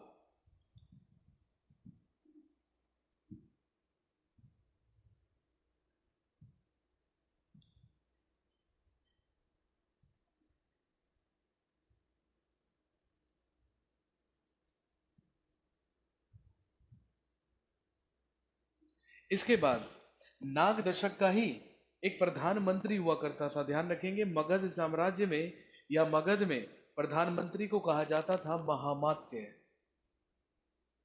प्रधानमंत्री कहलाते थे महामात्य और मंत्रियों को कहा जाता था मात्य। नाग दशक का ही एक महामात्य या प्रधानमंत्री हुआ करता था जिसका नाम था शिशुनाग। उसी शिशुनाग ने नाग दशक की हत्या की और मगध में एक और राजवंश की स्थापना की अपने ही नाम से, जिसको हम क्या कहते हैं, शिशुनाग डायनेस्टी या शिशुनाग वंश।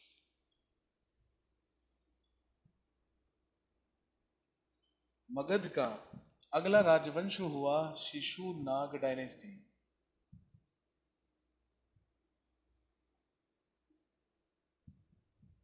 या शिशुनाग वंश।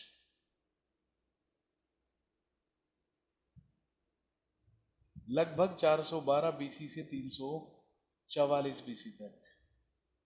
And the founder of this dynasty was a ruler named Shishunaga.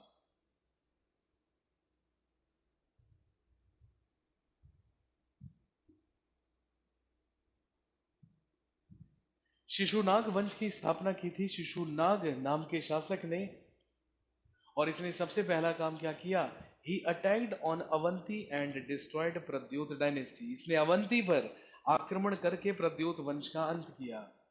हमने अभी पढ़ा था कि अवंती का राजा चंड प्रद्योत हुआ करता था, जो प्रद्योत वंश का राजा था। उसी अवंती पर अपने समय में अटैक किया था किसने, शिशुनाग ने, और इसने अवंती को भी मिला लिया था किसमें, मगध में, क्योंकि अब मगध का ही दायरा क्या हो रहा था और विस्तृत हो रहा था। और दूसरा काम शिशुनाग ने किया, he shifted his capital from Pataliputra to Vaishali. इसने अपनी राजधानी को पाटलिपुत्र से वैशाली स्थानांतरित किया और मगध की तीसरी राजधानी बनी वैशाली। शिशुनाग का उत्तराधिकारी इसका बेटा हुआ जिसका नाम था कालाशोक।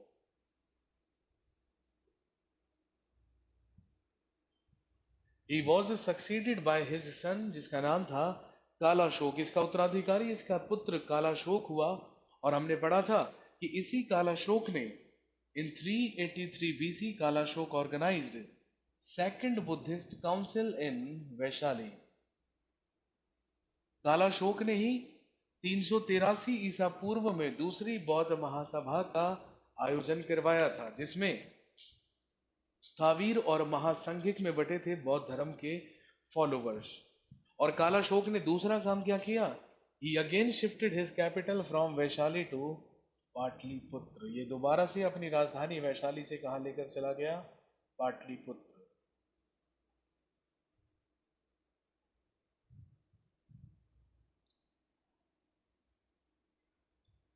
और अगली चीज ध्यान रखेंगे, the last ruler of Shishunaga dynasty was Nandivardhana. Shishunaga वंश का अंतिम शासक हुआ नंदीवर्धन। और इसी नंदीवर्धन की हत्या इसी के एक सचिव ने, इसी के एक सेक्रेटरी ने की थी जिसका नाम था महापद्मनंद। और उसी ने मगध के तीसरे राजवंश की स्थापना की थी which was known as Nanda dynasty, जिसको नंद वंश कहा जाता है, जिसमें हम पढ़ेंगे महापद्मनंद और घनानंद के बारे में। और ये घनानंद वही रूलर होगा जिसके रूलिंग पीरियड में हिंदुस्तान में आकर अटैक कौन करेगा, अलेक्जेंडर द ग्रेट या सिकंदर महान। शिशुनाग डायनेस्टी के बाद अगली डायनेस्टी जिसने रूल किया मगध में वो थी नंदा डायनेस्टी या Nandvansh.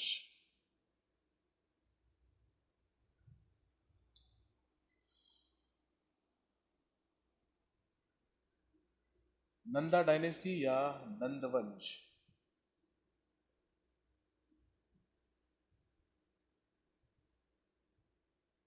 And the founder of Nanda dynasty was Mahapadmananda.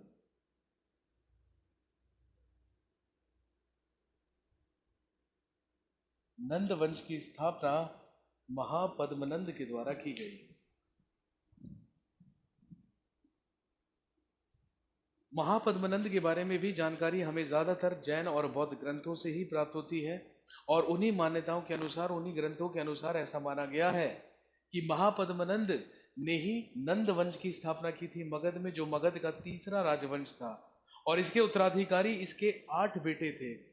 इसके 8 बेटे थे जो इसके बाद एक एक करके सिंहासन पर बैठे थे। लेकिन इस वंश का अंतिम और सबसे महान शासक इसका 8वां बेटा हुआ करता था, जिसको हम घनानंद के नाम से जानते हैं। The last and the greatest ruler of this dynasty was his 8th सन। इस वंश का अंतिम और सबसे महान शासक इसका 8वां बेटा था, जिसका नाम था Ghananand.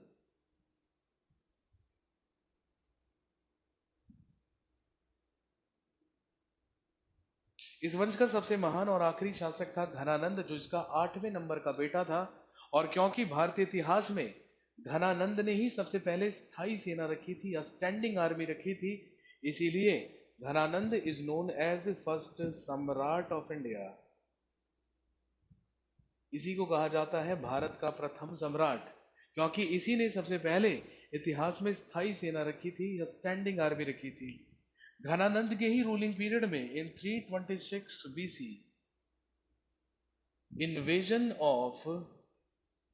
Invasion of Alexander was happened. इसी के शासनकाल में 326 ईसा पूर्व में भारत में सिकंदर का आक्रमण हुआ।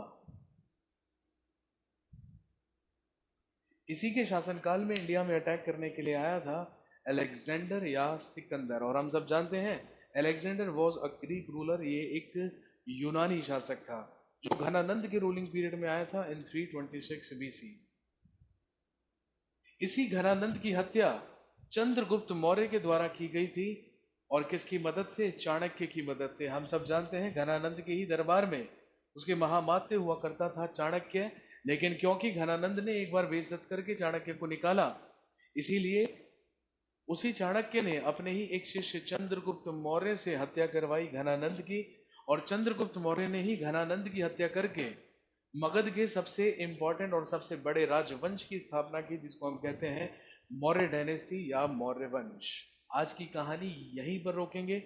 जब अगली बार मुलाकात होगी तो हम स्टार्ट करेंगे मौर्य डायनेस्टी के बारे में। और मौर्य डायनेस्टी शुरू होने से पहले हमारे देश पर जो 2 फॉरेनर इन्वेजन हुए थे या जो 2 विदेशी आक्रमण हुए थे, उनके बारे में हम डिस्कस करेंगे नेक्स्ट क्लास में। तो आज के लिए दोस्तों यहीं पर कहानी रोकेंगे। आप फटाफट से क्वेश्चन पूछिए, ठीक है? और नेक्स्ट 5 मिनट में तो उसके बाद हम रुक सकते होते हैं यहाँ से।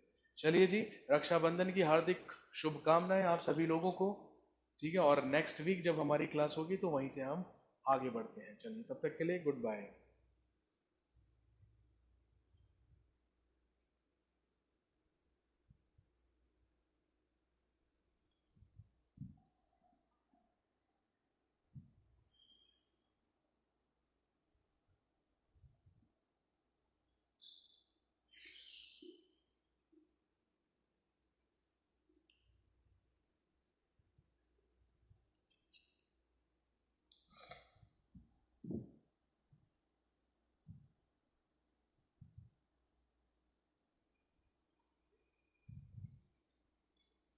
मैंने पिछली क्लास में आप लोगों को अपना नंबर दिया था, ठीक है? और मैंने आपसे कहा था कि जो नोट्स हैं, ठीक है, वो टॉप रैंकर्स की ही वेबसाइट में स्टडी मटेरियल सेक्शन में मिलेंगे। और अगर स्टडी मटेरियल सेक्शन में ना मिले, ठीक है, तो मैंने आपसे ये भी कहा था कि आप मुझे व्हाट्सएप कीजिएगा, मैं आपको जो नोट्स का PDF फाइल है वो पूरा का पूरा फॉरवर्ड कर दूंगा। तो मैं आपसे फिर एक बार रिपीट कर रहा हूँ, ठीक है, कि अगर आपको नोट्स चाहिए तो आप स्टडी मटेरियल सेक्शन में जाके लीजिए। अगर वहाँ पर नहीं मिलता है या वहाँ पर कुछ भी प्रॉब्लम होती है, ठीक है, तो आप मुझे मैसेज कीजिए और मैं आपको उसका PDF सेंड कर दूंगा।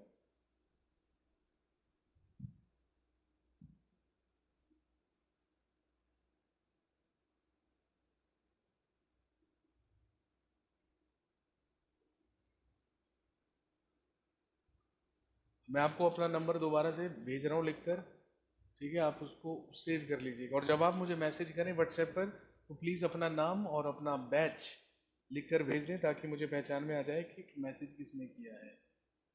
My number is 9873171837।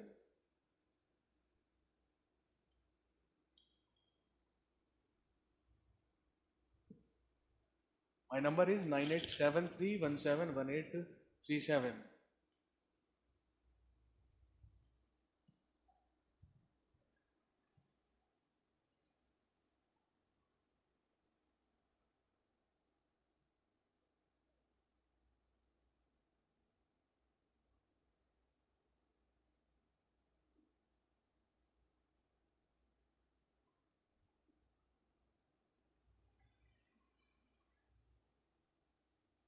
आप बैच कोड मत लिख कर भेजिए, आप बैच सिर्फ लिख कर भेजिएगा, अपना नाम और उसके आगे SSC gold bilingual, that's it.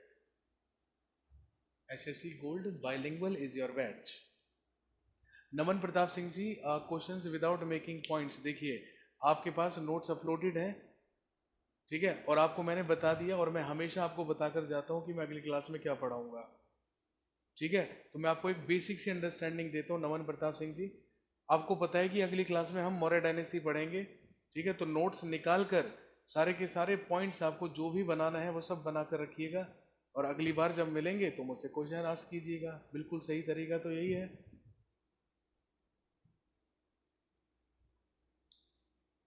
Amit Kumar Chaudhary, Haryanka dynasty का लास्ट रूलर था नागदशक।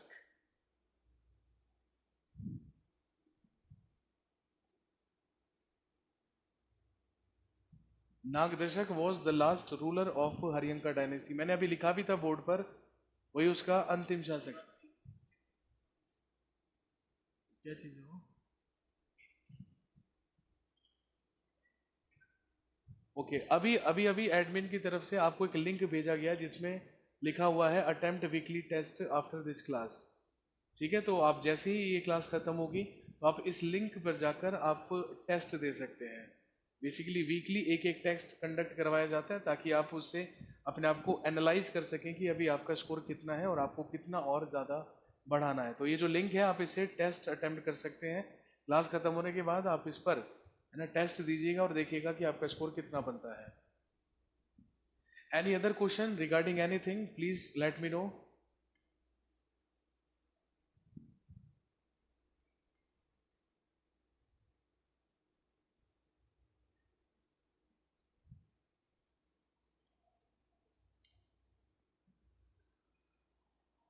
अम्बेश गुप्ता जी, मैथ्स के क्वेश्चन नोट्स नहीं मिल पाए हैं। भाई देखिए, maths is not my department, my department is just history.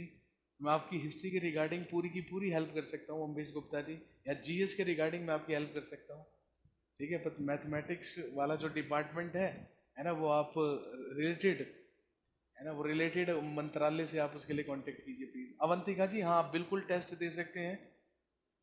There is equal opportunity to all. हम सब जानते हैं भारत में सब लोगों के लिए इक्वल अपॉर्चुनिटी है, समान अवसर की समानता है। आपका मौलिक अधिकार है कि आप भी ये टेस्ट दे सकते हैं, घबराने की कोई जरूरत नहीं। आप लिंक, अगर आप एडमिशन ले चुके हैं अवंतिका, तो आप उस लिंक पर क्लिक कीजिएगा, उसमें आपको टेस्ट मिल जाएगा।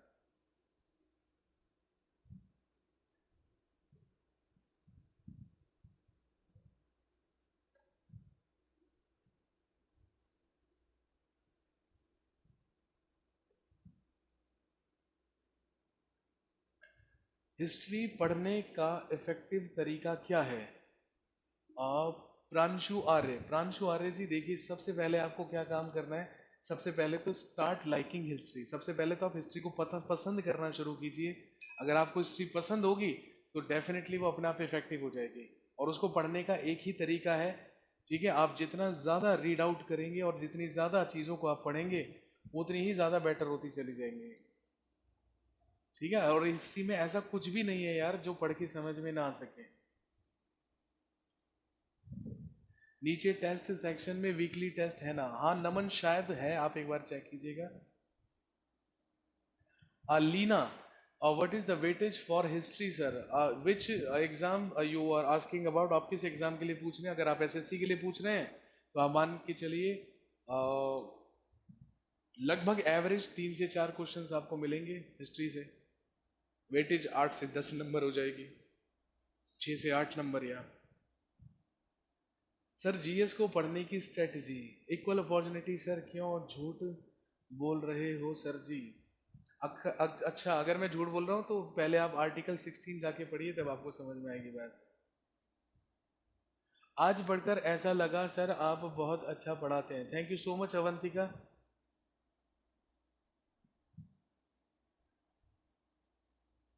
और ऐसा लगा नहीं, मैं ठीक पढ़ाता हूँ, don't worry. Previous years papers, हाँ मैं, हाँ जी, आप प्रीवियस ईयर्स पेपर्स की प्रैक्टिस कर सकते हैं डेफिनेटली।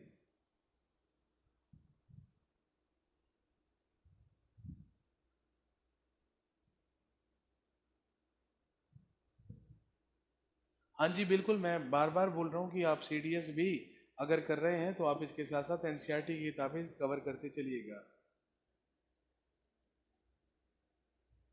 स्टेट लेवल एग्जाम, अगर आपको स्टेट लेवल पीसीएस देना है तो उसके लिए भी आप एनसीईआरटी पढ़िए, और उसके साथ साथ ठीक है, जो भी मैं आपको करवा रहा हूँ वो पढ़िए, और उसके अलावा तो दुनिया भर के सोर्सेज हैं, आप कहीं से भी पढ़ सकते हैं। हाँ जीएस में सब्जेक्ट्स बहुत ज़्यादा हैं, बट आप एक बात हमेशा ध्यान रखिए, basically GS is a long process, है ना। कोई शॉर्टकट नहीं है कि आप जीएस का, कोई इंजेक्शन या कैप्सूल नहीं है कि आप कुछ ही महीनों में क्या हो जाए, बिल्कुल सही हो जाए, ठीक है ना। लेकिन बस उस चीज़ को ध्यान रखें आप कि अ, जो जीएस है उसमें थोड़ा सा टाइम ज़्यादा लगता है, एक लॉन्ग प्रोसेस है। लेकिन जीएस आप मजबूरी में ना पढ़ें, आप, that should be your daily habit, आपकी डेली हैबिट होनी चाहिए जीएस पढ़ने की।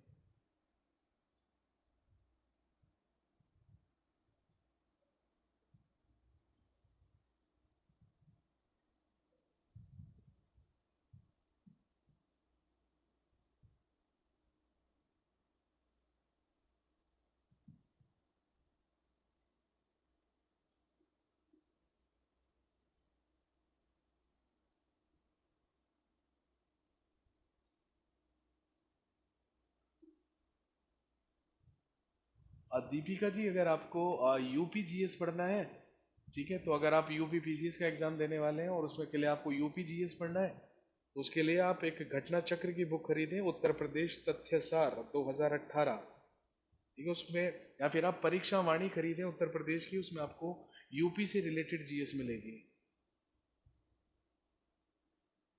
Reservation has curbed the opportunity, no comment for that my friend, है ना, वो आप पॉलिटी वाले सर से डिस्कस कीजिएगा।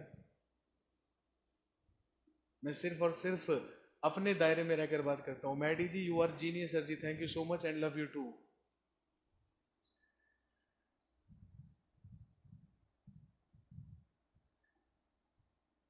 नमन प्रताप सिंह, तू पॉलिटिक्स ज्वाइन कर ले, एक काम कर, सबसे बढ़िया तेरे लिए यही काम रहेगा, तू पॉलिटिक्स ज्वाइन कर ले। कहाँ तू पढ़ाई वढ़ाई के चक्कर में लग गया, नेतागिरी कर यार। वेयर आर यू फ्रॉम नमन प्रताप सिंह, आप कहाँ से हैं?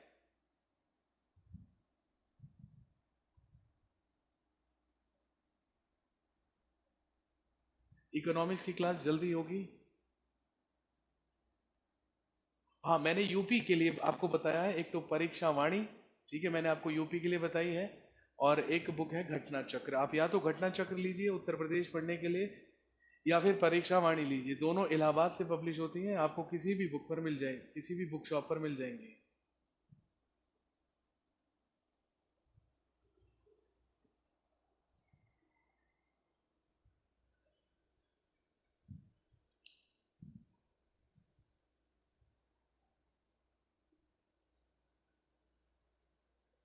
चलिए जी, यहाँ पर बातचीत चलती रहेंगी, अब मेरा जाने का समय हो चुका है, ठीक है ना, मैं ऑलरेडी लेट हो चुका हूँ जाने में, मैं आने में तो लेट हो ही जाता हूँ, देखो अब मैं जाने में भी लेट हो गया, इसलिए चलिए आज के लिए इतना ही। आपको लिंक भेजा गया था ऊपर, आप कोशिश कीजिए, आप उस पर टेस्ट अटेम्प्ट कीजिए, और ऐसे ही अच्छे से तैयारी करते रहिए, और ऐसे ही, है ना, सही से पढ़ते रहिए, और घबराने वाली कोई बात नहीं है।